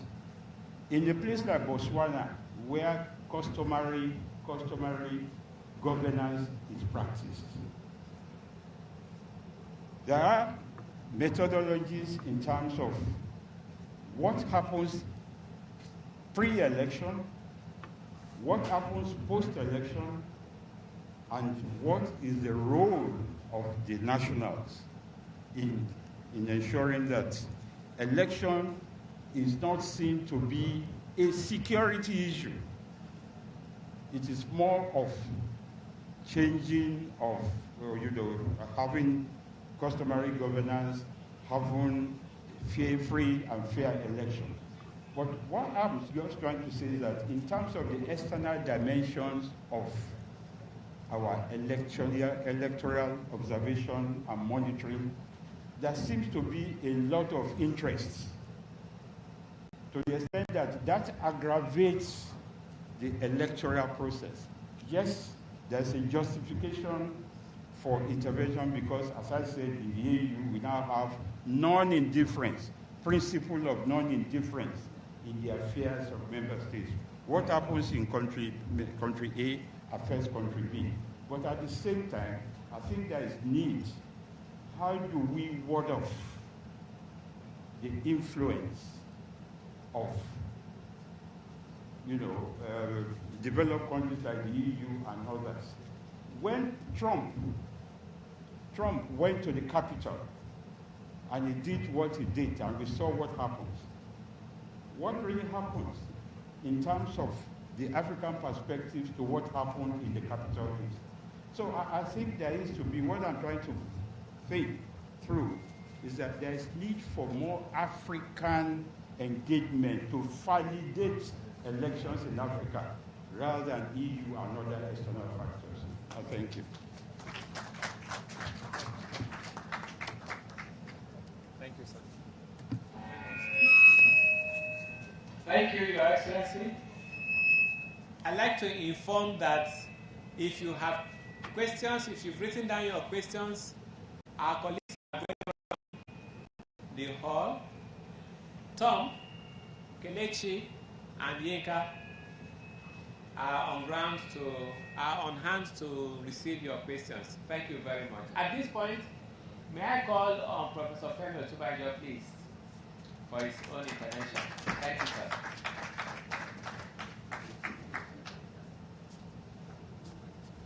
Thank you very much. Distinguished ladies and gentlemen, I want to appreciate Professor Ginolu for that incisive analysis of election management, of the INEC's performance. One thing that I find from his paper, and which answers the question the DG raised about why are we doing it now, is to see the sanitizing power of instant analysis. It sanitizes discussion. It is like a laxative that is calming people down. If you look at page 5 and 6 of his paper, and those tables there, I think it should be available to everybody, so that you will see that what we have had since the election is the gallop of fallacies, particularly the fallacy of hasty generalization, in which because something happened in two places, it means that everywhere else is bad. So I appreciate you, sir, and I can see the value of this, and I hope that your paper will go as widely as possible, even if we have to put it in the newspaper, to show that some of the misconceptions that are creating tension ought not to be. Thank you very much. Thank you very much, sir. I'd like to call on the Director General to address the issues that have been raised. Well, no. Mine is not to address the issues that have been raised, Dr. Chimi. Mine is simply to Batunde Jinodu is here. Yes. This is Jinodu of 79. 79 of the great University of Ibadan. Social sciences. Fantastic, fantastic, fantastic. It's your brother. It's my classmate. Yes, of course, yes. Thank you, thank you. Jinodu, thank you. You're well recognized. Please sit. Please sit. I will speak for you, as I will do for all the other guys that have raised questions. Jinodu is interested in the role of education in this whole discussion.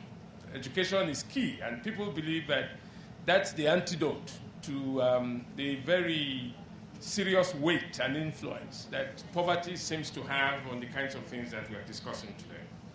And he also would want us to delve some more into the role of the media, and it's something that you have raised. Well, D.A.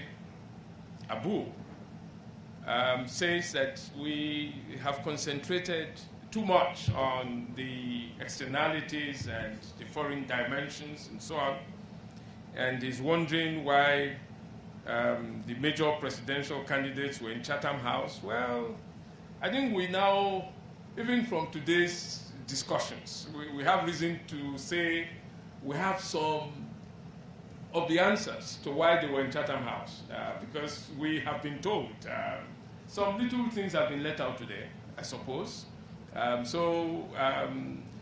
There are those things behind the scene that come from outside the country, and those things can be dominant and powerful. We have seen that one. What can the NI do to be more relevant in the scheme of things? I think the relevance of the NI has never been in question. The relevance of the NI is something that's been resolved since 1961. It doesn't require the intervention of the discussions today to answer that question.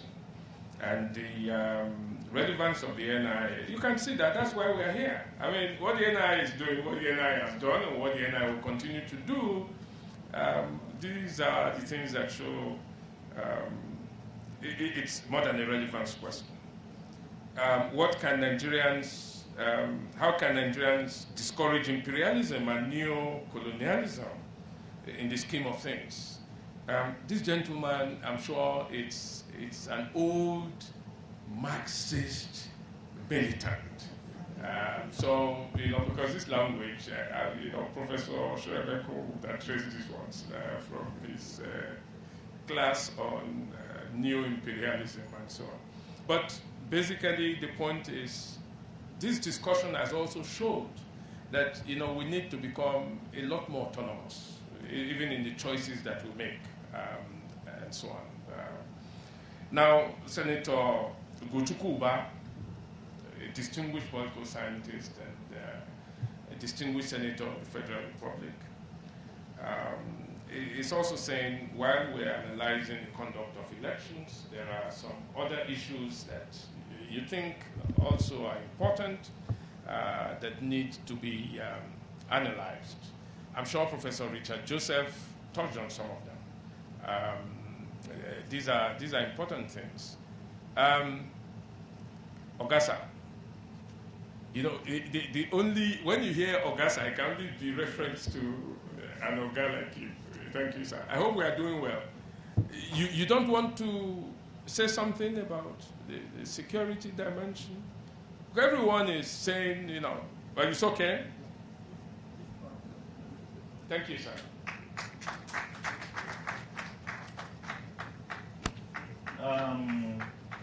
The professors, His Excellency there, because I can see the high table is made of all professors.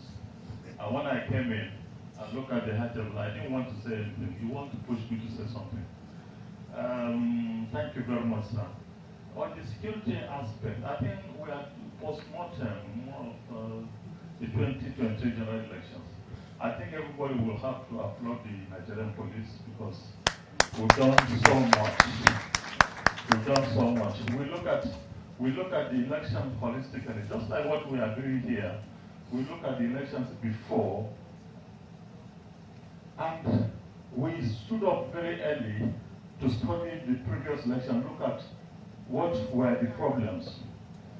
And before we enter into the election, we do a threat analysis, make sure we contact our other security agencies to synergize.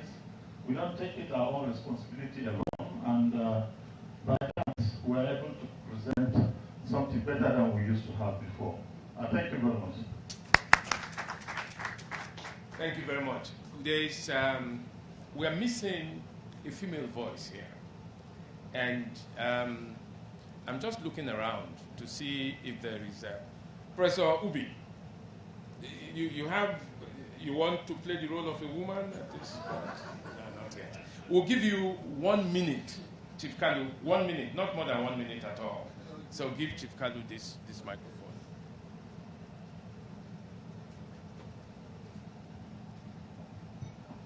Because of time, please permit me to stand on existing protocol. We have done so much about analysis,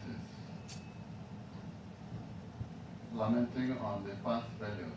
I'm happy Prince, His Excellency, has done a lot of pipeline work and the probe. My concern is that there are questions, the philosophers are not being involved in solving the problem because it was the philosophers who actually brought out the way things were done by the makers of civilization. And in Africa, we haven't got an ideology. There is socialism, there is capitalism, there is communism, then what is our own in Africa? I would like you to study the paper I have presented on an ideology for Africa as the way forward. Because in November last year, the former Director General of Nigerian Institute of International Affairs, Professor George Obiozo, he stressed the fact that past and present military and civilian, no leaders have been able to give us an ideology. And I brought it here as a construct. The middle class between the capitalist and the socialist. There is one thing we are missing in Africa. That is why our democracy is failing. Ethics. Africa has a tradition of ethics, ethical values. So if we are able to introduce ethics in politics and governance, we will be able to know that don't kill, don't steal, love your neighbor should be applied. And if we apply that, all this question of corruption, going to take money and do things that should not be done, it will not be there. Let us introduce ethics in politics and governance. We were taught that honesty is the best policy. But now, money is playing diverse roles. Please, go through my book and my presentation and deliberate on it. Have an ideology for Africa, which is neither capitalism nor socialism, Afrocentrism. Thank you. Now, just for 1 brief minute, Senator Oba, thank you. Let me stand on existing protocol. Professor Ginadu.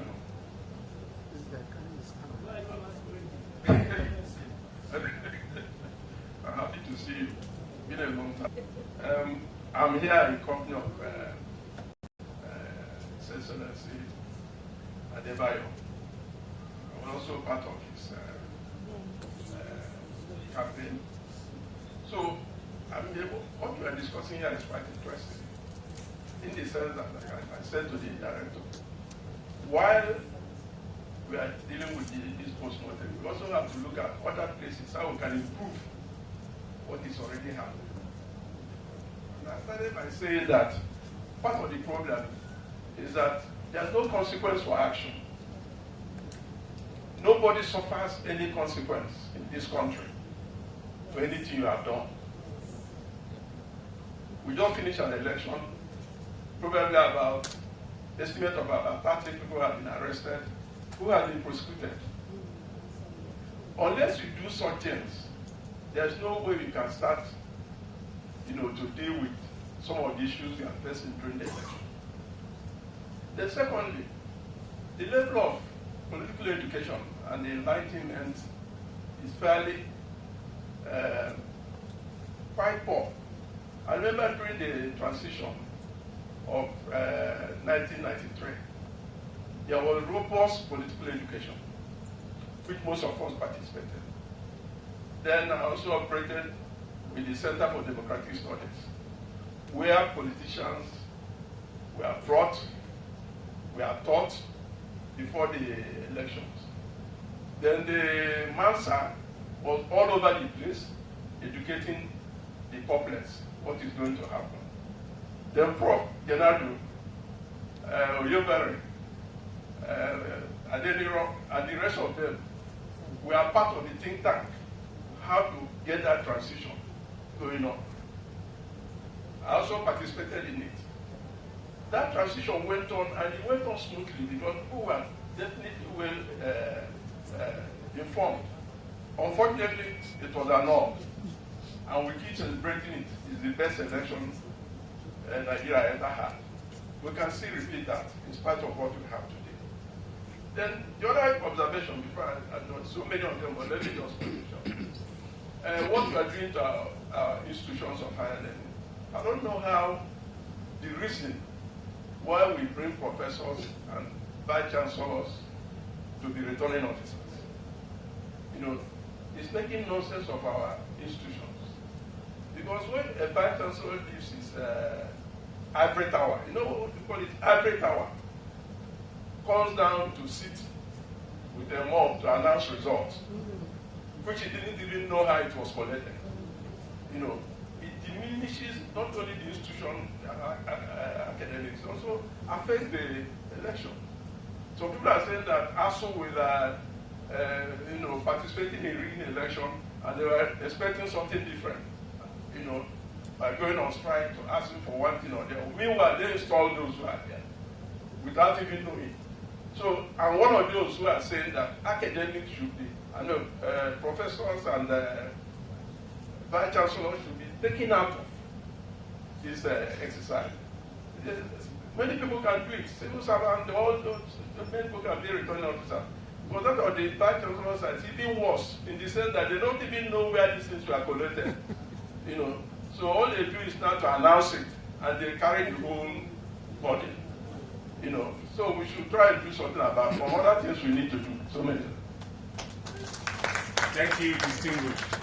But I'm sure that we all would have seen that there was one vice chancellor in the last election who stood her ground and refused to announce results, and has since become a national heroine, even though we are not celebrating her enough. But she showed that things can be done differently. Let me welcome Right Honorable Razak Bello Sagir. He's a former member of the House of Reps, and he is asking two questions. He's saying, what has happened to the Justice Ways report? And why are we not able to bring it into life? And he's asking the same question that Your Excellency Funsho Tohati has also asked. Why are we finding it difficult to punish offenders? And you have said, actions have consequences. Thank God for the, I forget now how, Your Excellency, you captured the social media postmortem. You talked about, those, the factor, what did you call it? Yeah, autopsy. Yeah, virtual autopsy. Now, all of those guys, have concrete evidence. It can only be assumed that they have evidence because they showed videos of, the kinds of things that went on during elections, during campaigns, and so on. We see that, the police, takes some of these clips very seriously. There was a young police officer last week or so who was dealing with one gentleman in the presence of his wife. And I think, the worst punishment any man can suffer is to be humiliated in the presence of his wife and children. But that happened. And you quickly, identified the man, and, he's up for dealing with now. And the people are wondering, when those other tapes, those other videos were trending, why the police was not, doing the same thing. Some would be allowed to pass, others would be taken seriously, and so on. But that's matter for another day. But that's what, Honorable Razak is asking. And, of course, Your Excellency Funsho Dohati is asking the same question. Why are all the African countries having issues with holding free and fair elections? Somebody is saying. It's just to remind us of what the old Gambian president, said a long time ago. He said, elections are like war in Africa. People who prepare for elections prepare for war. They don't. And I'm happy that the SDP chieftain has said it here, that when you plan for elections, you only plan to win. There's nothing else to consider. And, winning a war is all that the war gets reduced to. Nobody plans to lose a war. You plan to win a war. But why is that so essentially the thing? And Phil, the princess, is asking, why is INEC not being sufficiently put in the dock, on these matters? If INEC is not to blame, who then should be blamed? I think, that's a critical question. So I want to thank all of us for these questions.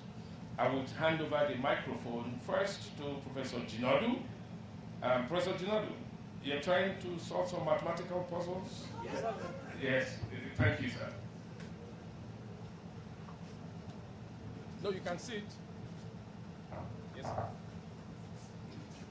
I have about six short topics that I will just try and react to briefly because of element of time. On the question of electoral observation missions and the role of the African institutions, international organizations, it's a very complex question because the election observation missions, sending them out must be contextualized against democratic transitions in Africa after the first wave of independence, and the European countries particularly played a major role in that. And I think the whole point was to send election observation missions out to see how elections are being conducted and that they are getting value for their money in terms of the quote-unquote, there are certain canons of electoral integrity that must be satisfied. But as we have seen then, there's been a lot of postmortem itself on election observation missions. They simply become avenues for young Europeans to come on holidays to Africa without necessarily, trying to cast doubt on the missions, on the rationale for it again. Ambassador Akisanya talked of policy of non-indifference. But actually, that has been taken a step further in terms of the responsibility to protect. That the international community has good cause to be concerned about how the state treats its own citizens, and that state functionaries can be made accountable to the international community for gross violations of, in some countries today, for example, the ICC has taken political figures to the World Court for inciting hate speech against, political opponents, and the genocide and all that comes out of that. The most common, was the Ruto and Odinga in Kenya. It happened in Burkina Faso, because when there was look, if you don't stop this, we'll drag you to the ICC. Then the politicians sort of red flag. But beyond that, what I want to say is simply that it is difficult to measure election integrity, because what measures are you going to use? And it's like we are, modeling through the process to see either perception of that these are good elections or these are wrong elections. But one point I wanted to raise is that it is not just in Nigeria here where election observation missions have a deliberate intention to delegitimize elections if those they think should win did not win.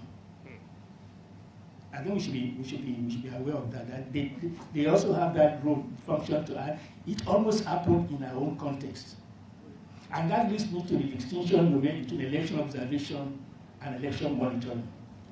Election observation is, sometimes distinctions may be difficult to draw, but the whole point is that election monitoring, you just watch, just don't try and interfere in the process and say you should do this, you should do that. No, that is not. Do your observation and write your report. So that is the point about it.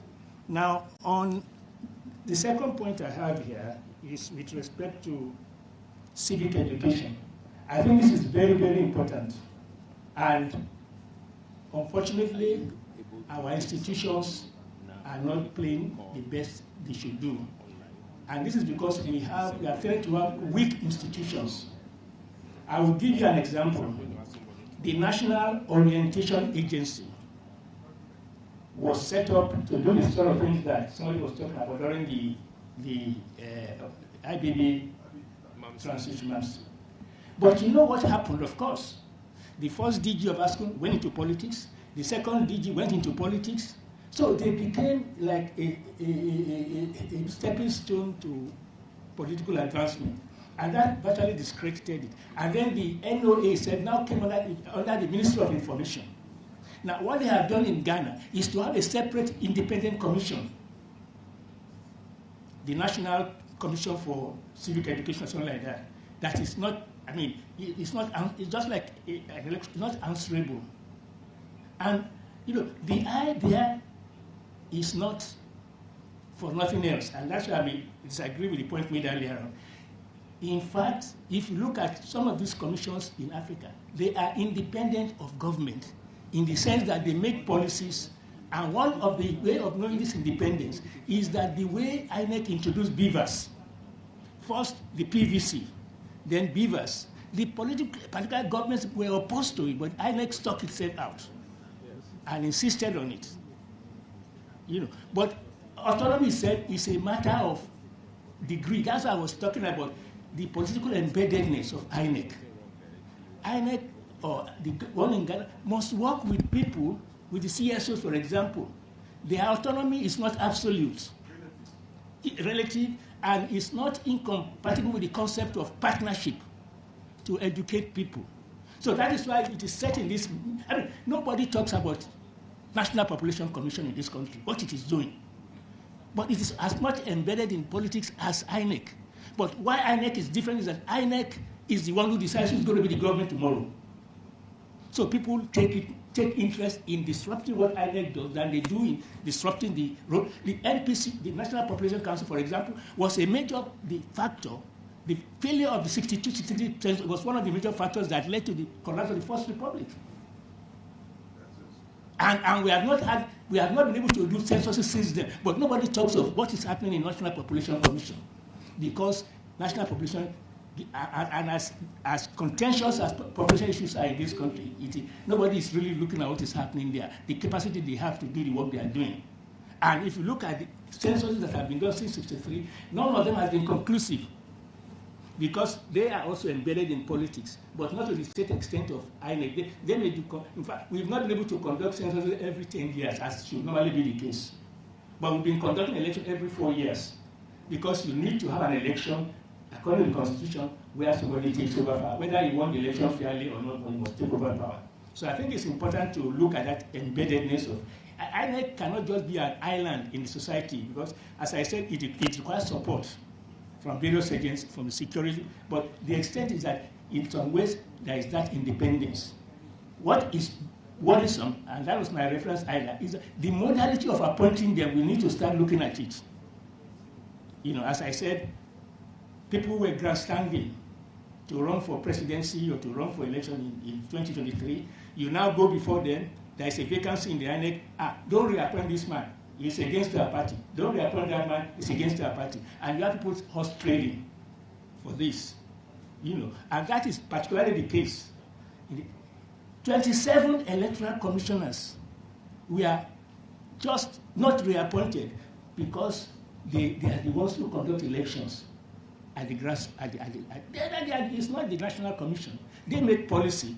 But the ones who be the national electoral commissioners who are not appointed by them, they are not answerable to INEC. INEC cannot discipline them. And you have politicians planting their people in places.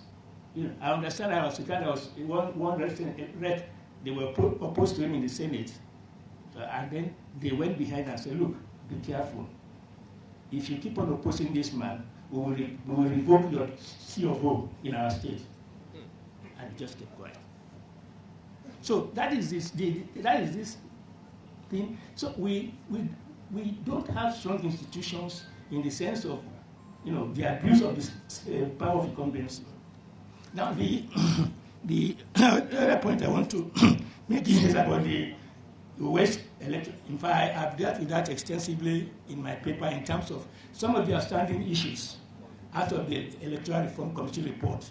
Unbundling INEC, for example, to create, one of them is the electoral violence.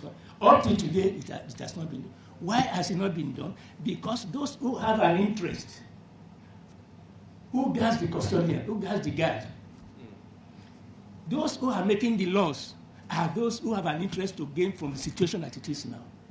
So you have every year, Nigeria must be the only country I know where for a session, 4-year session of the National Assembly, every 4 years they discuss amending the electoral, and it takes the whole 4 years. And the end of the day or two before, so those are issues. These are the people who have an interest in doing this, and they keep doing that. That was why they fought INEC over the use of beavers, over electronic transfer and so on and so on, because they knew that it would. So it took someone like Buhari, whatever we may say about him, to admit that he at least maintained that stance and then look.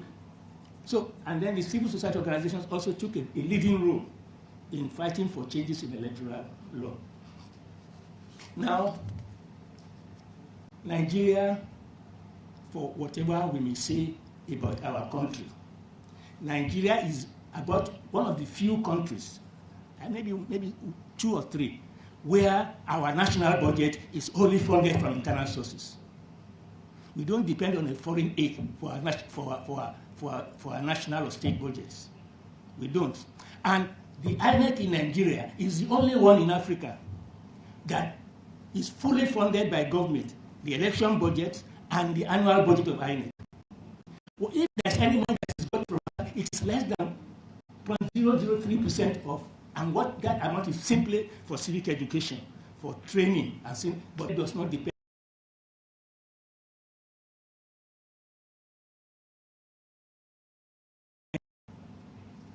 Were provided by the development partners.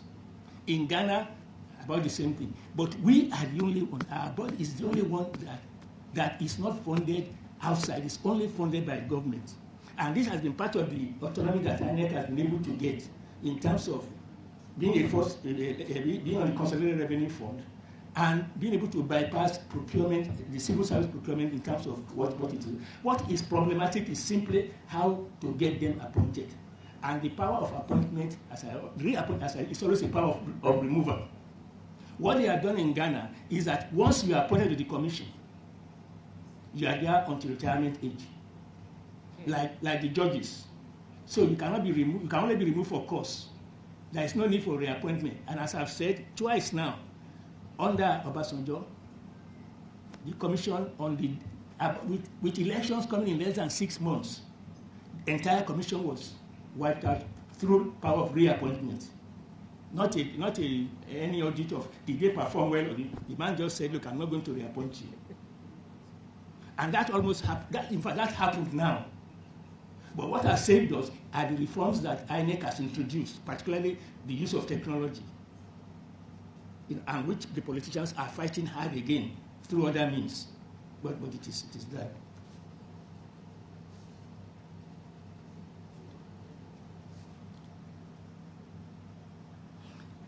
Election violence. Election as war. I agree with that. Was the whole point of my saying that we need a night watchman approach to politics generally. You know, I don't want us to accept that there's nothing we can do because politics is dirty. Let's leave the dirty politics to, and we'll see what they are doing. So we need to. That one thing that you see, there is a phrase that popularized by I think Thomas Jefferson. External vigilance is the price of liberty.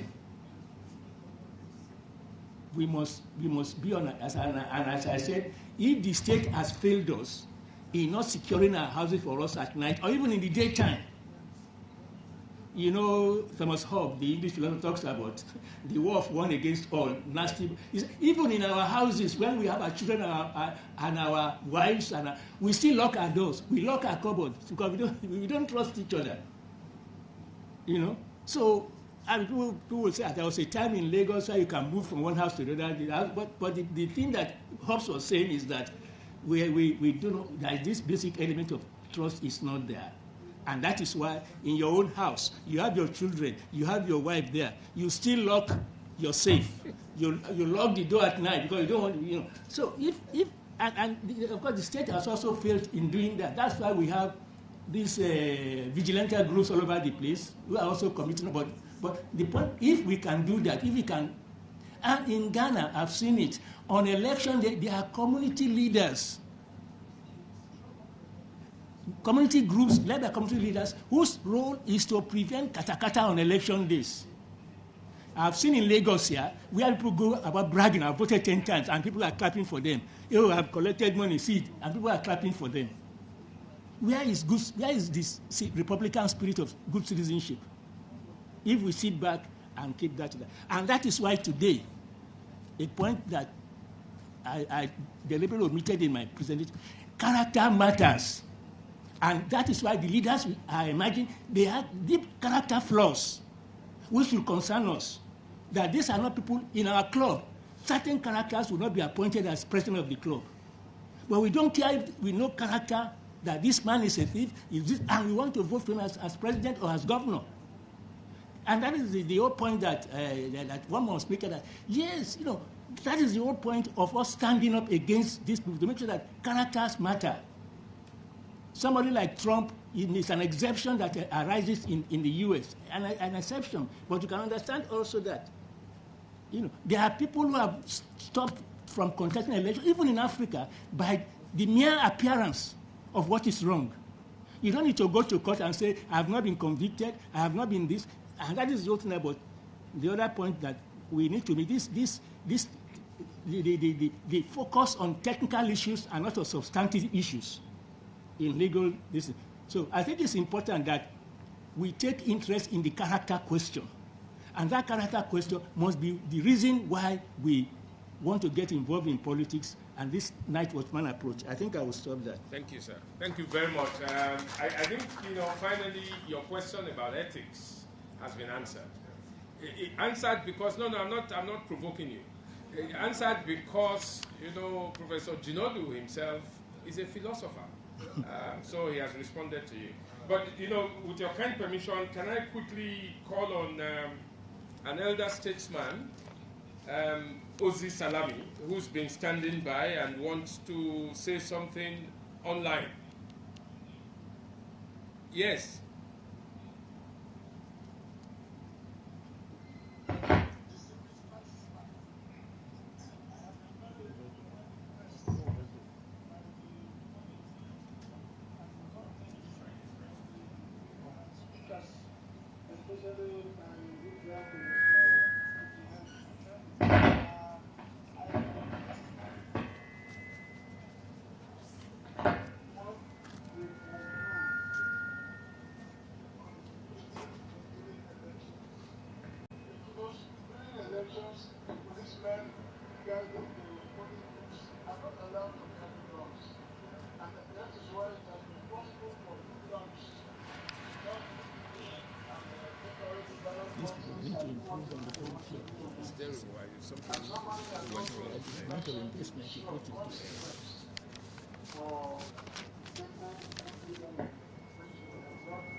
Hackers.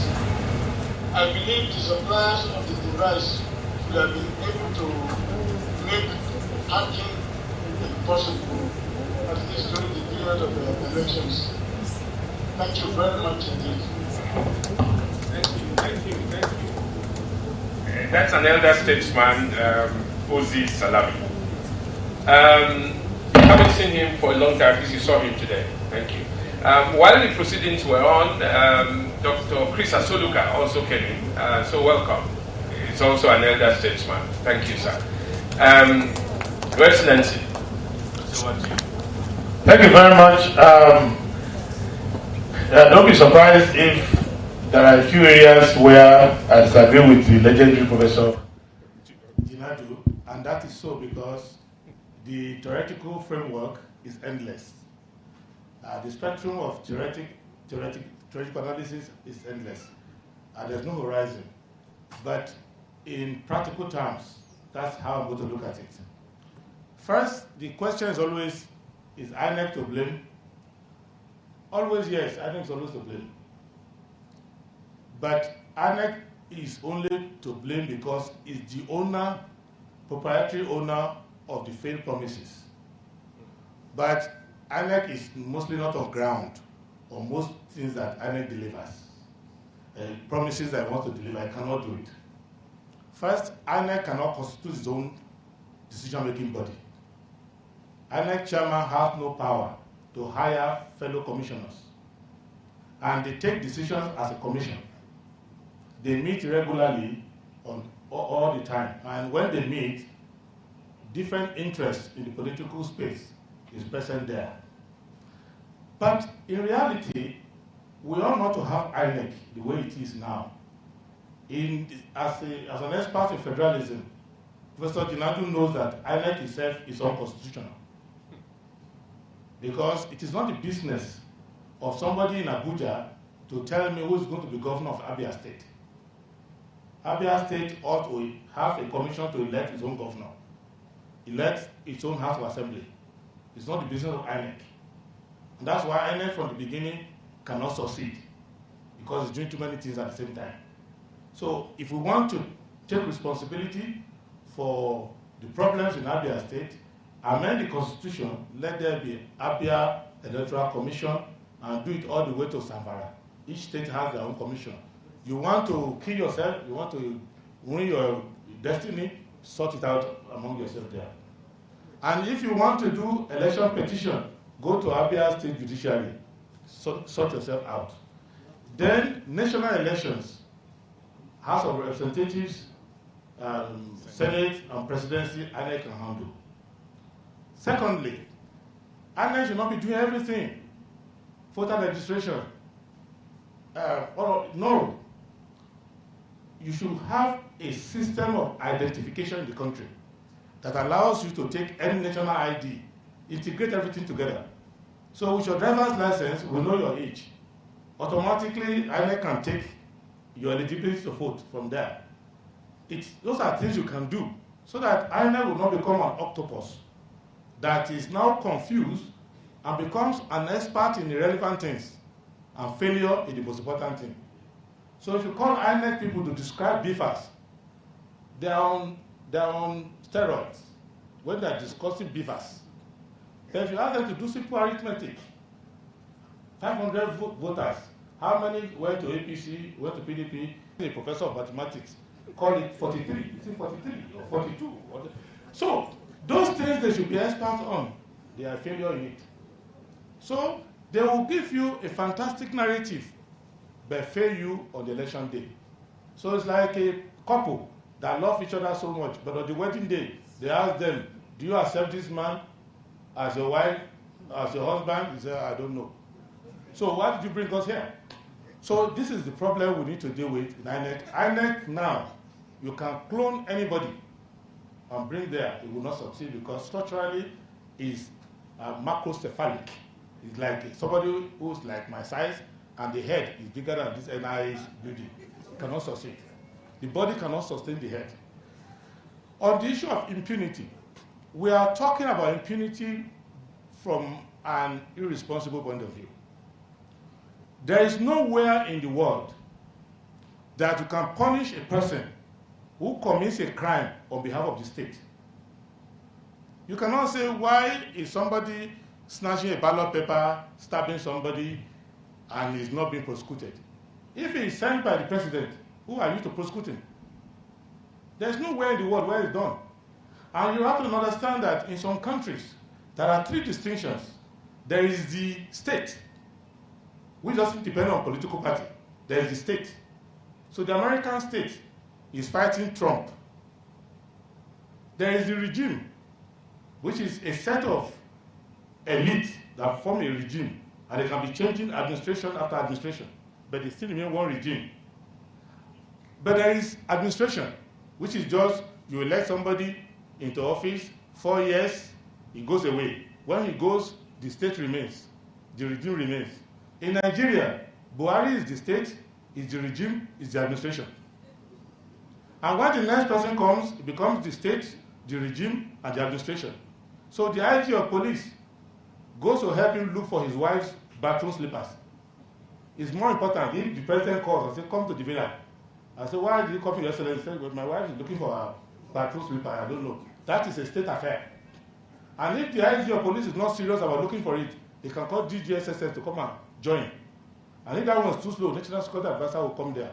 So you can be in their offices and say, somebody wants to invade Nigeria, they will say they are going to the villa. So that's our philosophy, makes the president everything. So we need to be careful that we cannot have a politics that is superior to our culture. And that culture is what we need to change. Otherwise, you can say, oh, let us prosecute. The police can prosecute somebody, and if there is an authority from the Attorney General to say withdraw the case, either by issuing a nolle or by whispering to them that we don't have interest, police anywhere in the world, including America, will drop the case. So we need to understand that in Nigeria, the appropriation of the state into the person of the contestant is the problem.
Today, you can see the index of perception of election.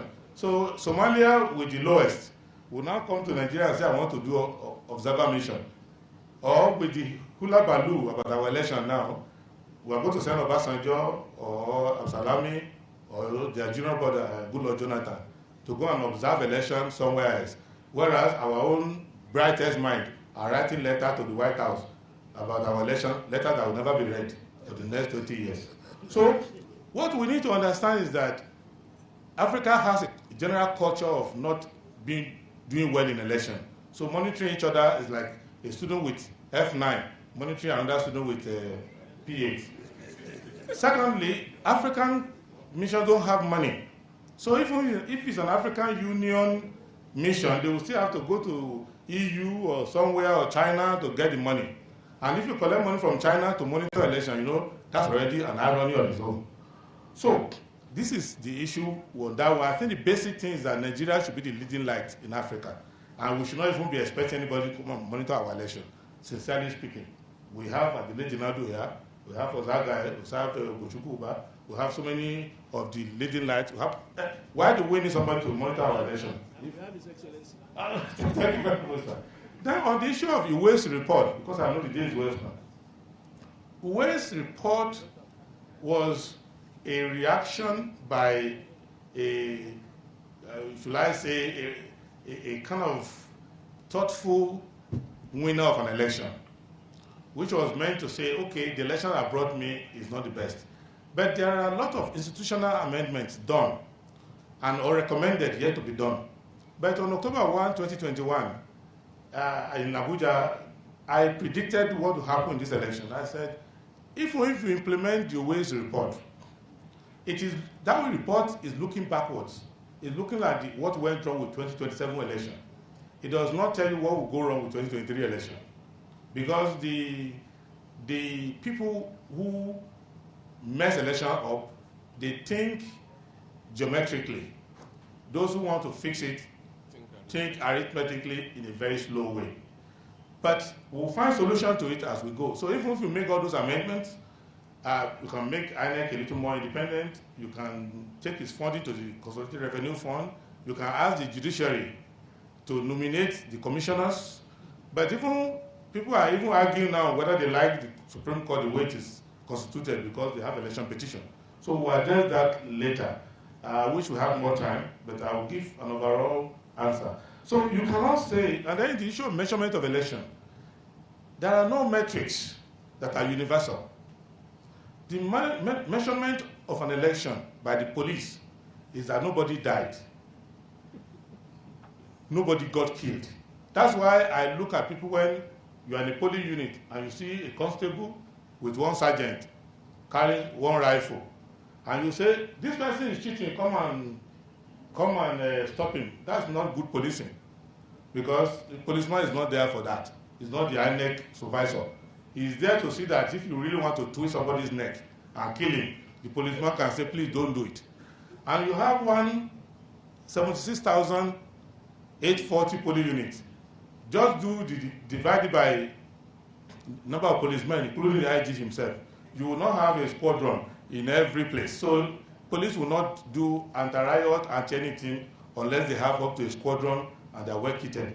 But the policeman can record what is going on. So when he comes and talks to somebody and says, please take it easy, that's also part of policing. It doesn't stop him tomorrow from taking legal action against the person. So it doesn't mean that you must give instant justice there. Crimes don't expire. So you can always... But the measurement for INEC is that it has delivered substantial compliance. INEC is not responsible for what to go and kill itself based on the fact that in your local government, election did not hold. Because substantial compliance is what the court told them to look for, that they cannot be perfect. They may have perfect English when they talk, but on ground, they cannot be perfect. Therefore, if they get 98% right, 70% right, they will be better than all the other institutions in Nigeria, including the court, that is. The court doesn't get 80% of the judgment right. You get, so that is the problem of culture in our institution. Then for the politician, the metric for success is that the party won. Anything short of winning is not successful. So there is no common metric for measurement. For international observers, some of them come with only one measurement, that these black people are not killing themselves and sending refugees to our country. That is the only measurement they have. So for those who mean well, others can say, we have this faction, they are likely to renew our oil licenses. They are likely to allow us to carry their minerals away. They are likely to collect our loans. So if they win, it is success. If they don't win, we'll weaken the other side and beat them up with the credibility issue until they become like the people who want them to win. So those are issues we're looking at there. So there are different measurements that you use. For the voter, I think two things. One, if a voter is able to go, get accredited and vote without violence, without problem, some voters are satisfied. Some voters are more partisan. They believe that this Adebayo is the best. So if I did not win, the election is not good. So I grew up with that. Any election Awolowo did not win in Nigeria was bad election. So other people have that kind of orientation in dealing with it. Now I will deal with the issue of, maybe I will respond a bit to what Professor said, but let me say something. After the Ekiti election, I went to Washington, D.C. about these election observers. I went to Washington, D.C., so I spoke to IRI and NDI that I would visit them. So I went to the offices in Washington, D.C., When I got there, then I started talking to me, telling me everything about their plan for election monitoring. I said, no. Give me the guys who went to Nigeria. I want to talk to them. You don't know where Nigeria is located on the map. Give me the person who went to Nigeria. So they brought one young lady and two gentlemen who came to Nigeria. I asked them, did you go to Ekiti? They said, yes, they monitored the election. I said, okay, I want to see a copy of your report. They said, we did not write a report on Ekiti. I said, why? Because I saw you interviewing people, going everywhere. They said, we just came on experimental basis. Our instruction did not include writing report. So they didn't write any report. So I started asking, why didn't you write a report? I found out that National Endowment for Democracy that gave them the money did not include the money of writing reports. So because I knew people in National Endowment of Democracy, I called them, why did you do this to Nigerians? There are eminent Nigerians who were talking to these observers, thinking they were writing anything. They said, okay, I should give them a framework of what I want the observation to look like next time. So I had to go to NED to help NIRI and NDI to process their funding. They were even thanking me for putting a word in it. So I'm not saying you should not respect them as diplomats, but don't rank them as high as you rank the NYSC people who are doing work for INEC. They have more influence on the process than those observers. Because in the end, when they put everything together, they can only advise the State Department as to what to pay attention to. So I don't want politicians to take the matter too seriously. On the issue of funding, it is true what Professor Jinadu said, that INEC is being funded to a minuscule. But the problem is not the quantum or ratio of the funding, it's the outsized role they play. So it is, because we have oil money, so we may spend 99.9% of our money on our election. But the 1% you collect from the foreign donors is making them to play a role that looms larger than it should. Secondly, they play a role of narrative and impression creation, because they are funding areas where they can be controlling the CSOs and be giving certain narratives about how they should respond to the election. So I think if the money is so small, the question is why collect it at all? You know, Sierra Leone can say, without the money, we can't conduct the election. But you as INEC, only greed will make you collect it, because you claim that you are well funded. So don't collect the foreign money, and that is important to us. On the issue of tech, you see, in election, and if you look at the waste report, all of that, all the improvements, and not say some, all the improvements that INEC made are improvement regarding technology and methodology, but no improvement on ethics. INEC has no measurement of saying our returning officers, our electoral officers, our other officers are more loyal to INEC now than 10 years ago. We have now gone through a system of ethical reform where our officers are more honorable than before. They want to continue to have highly dishonorable staff and want to stop them with technology. So it's like having an accountant or a cashier who is highly dishonest. Because when they are using their pencil or pen to write the total, they always forge the figure. You go and buy them a calculator. The calculator will not make them honest. It will make them cheat you faster. So what INEC needs to do is to make sure that out of the 200 million Nigerians, it can actually recruit people who have integrity and train them and all of that. That will help us, because technology can't help you that much. On the issue of Ghana, don't talk about Ghana, because any example you bring from Ghana will not work here. If you are saying in Ghana Electoral Commission, the commissioners have a long term, they stay there, they do this, they do that. Start from when you enter Ghana, when you get to Kotoka Airport and you land in Ghana, you will notice that the average Ghanaian obeys traffic light more than the Nigerian. So these things you are seeing in the Ghana Commission started from their obeying traffic lights. It started from there like that. So if you say in Ghana that in the next, from 2 weeks' time, nobody should do this and that, they will start now to adjust themselves to it. So ethical revolution is what Nigeria needs. The hypocrisy of the leaders in saying, let's do the right thing while they do the wrong thing openly is the reason why we don't have that ethical revolution. So we need to have it, because when, as a political party, I can tell you this, when INEC makes a rule and says you must send the list of your candidates by 30th April, for example, and you go to INEC and have a meeting, and the party chairman come back and say, INEC says everything must be done on the 30th of April. That's the end. The first people who will tell you, don't mind Yakubu, don't mind Jinadu, are the INEC staff.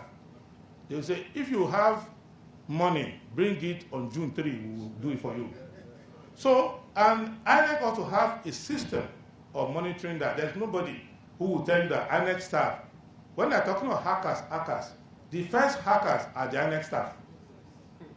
Because once you bring technology in, they will start parading around and say, we know how to undermine it if you talk to us. So, not because it is particularly INEC, but it's a reflection of the state of our mentality in the country. And I'm saying it not just to indict INEC, but to tell you that that's the problem. And I keep saying it, I am probably the only candidate of my party, and my party agrees with that, that even says to you that even though I don't have much faith in the INEC returning officer, sometimes I have more faith in the INEC than my own party agent.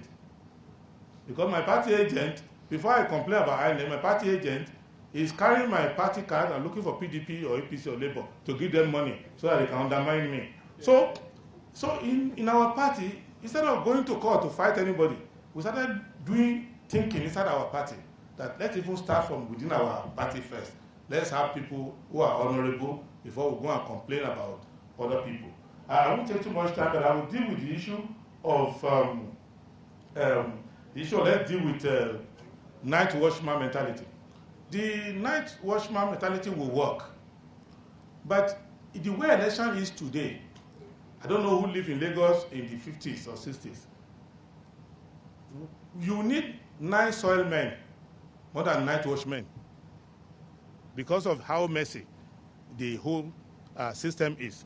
So what I will say in conclusion is that it is possible to have more than 10 formulations on how to make our elections better.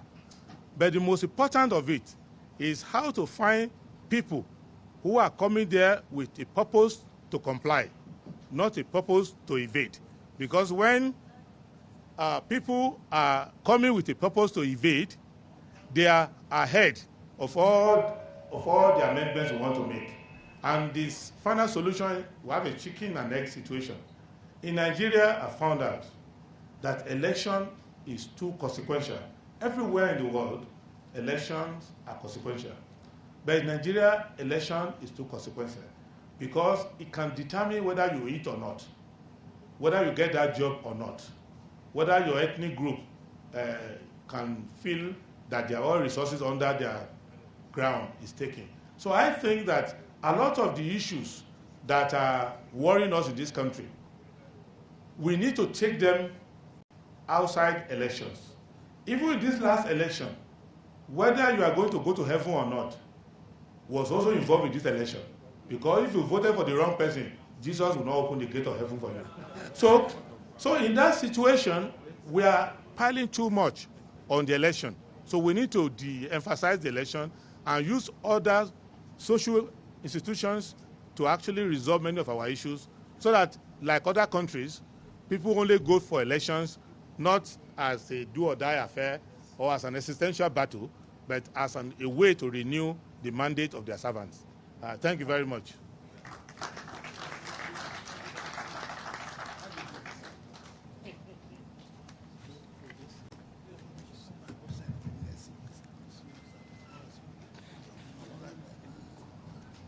Please, another round of applause for His Excellency. I know, Your Excellency, you said that this excellency thing must stop, but it has come to stay in the NIA.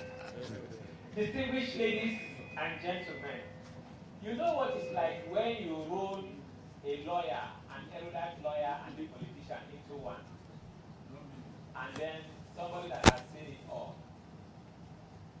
His Excellency can go on for much longer, and I assure you that he would have kept us spent on for much longer. We thank you very much.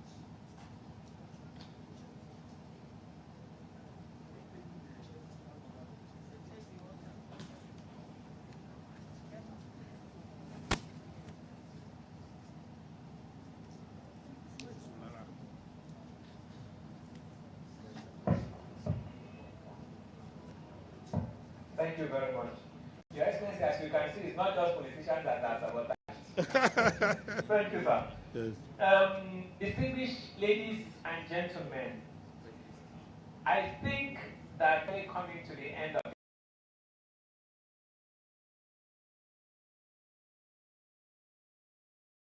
my colleague, Manin Akufore, to please come forward and give the vote of thanks.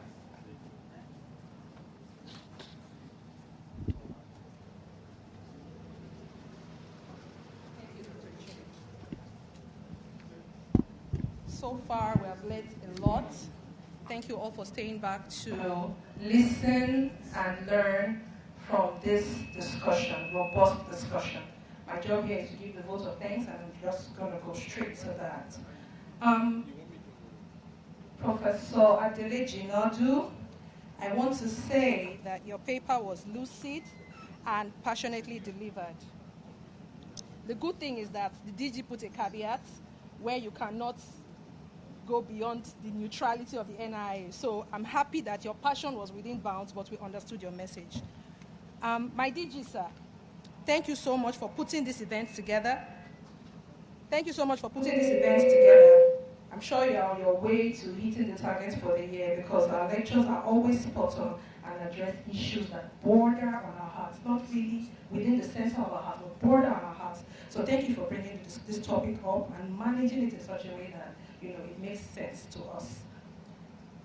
Prince Adewale Adebayo, Your Excellency. Thank you for honoring our invitation to the NIA. I see that you say things as they are, and you are straightforward with what your feelings are and what your opinions, your views should be. So I want to thank you. I am particularly pleased with your new friendship with the Institute, and I hope it continues. Thank you, sir, for coming.